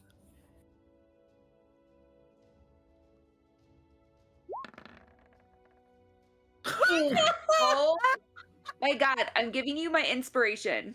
Okay. You don't have to. You just Yes. gotta. It's fine. it's You can just great. drag me to Phidero. Roll a double nines. I can't believe it. How is this possible? So Poor many Lena. ones. Poor Stormbringer. You Darcy. should accept Darcy's Yeah, inspiration. Okay. totally use it. Oh no. If this is a 9, I'm gonna It's lose a 9. my I'm gonna shit. laugh so hard. It's a It's money. worse. It's a 4. Oh man. Fucking God. It's not even that Lena! I don't have a wisdom mod. It's that I'm rolling Right. below 10. Yeah. Stormbringer, yeah, you're wrapped around like the wings of Charity are wrapped around you. Your mind is all over the place. You can't quite seem to focus. And Hikari, you go up and slap her, try to wake her up and shake her just a little bit. Nothing seems to wake her at the moment from this. It's all of you can just drag Wasn't me it? there. It's good. It's Sakari's turn though. Yeah, and then Hikari, yeah, that's not your Charity be like, maybe help with dragging. Yeah. I'll help with Needs dragging. must. All right, so yeah, you're able to, between you and Charity, you're able to drag Hikari and You mean Stormbringer? or yeah, I'm sorry, Stormbringer and Randolph out of this place. And when we Randolph's get not out, helping at all. He's just still riding on her back. He's hidden on her back. when everyone's out, I want to try to put the boulder. Well, should we try to put the boulder back? Because I'm kind of afraid that thing will get out. I think that's to keep those things in. So. Yeah. Do we have to go through all that, or can we just put the boulder back? Can we just Well, put it back? Burbage has to get out. Well, yeah, Burbage has to get out first. Yeah. Burbage will exit the catacombs. Okay. Stormbringer, give me another one with advantage, we'll say, since Charity's wings are still there. There's Hey, the nat 20. Now Now I Wow. can never be Yep. stunned again. That's what the nat 20 does. Okay, so this is what happens. So each of you are out. Hikari, Charity probably are mostly trying to push this boulder back. The rest of you see inside Clue. Whoops. Clue forms. Well, he's not stuck, is he? He is limping heavily, and right behind him is the creature. You can't kill this fucking horse, Andy. Clue rushes out, turning ethereal for just a second as it slips by the rest of you. And all of you now see this creature bearing down on you. And you're trying your best. Charity, Hikari, even Burbage and Clem are now trying to push the boulder to keep it in. This wakes you up, Stormbringer. And you bolt straight up, come to your feet, and immediately push this boulder straight into the face of this thing as you hear it clacking its massive jaws on the inside, trying now desperately to get out. Yay! And it cannot. Awesome. Ladies and gentlemen, we are out of combat. You have made it out of the cave. The boulder is circularly in place. You take heavy breaths from the fight that was just exhausting. And it's cold here. It's so cold. You start to shiver. There's snow on these palm trees.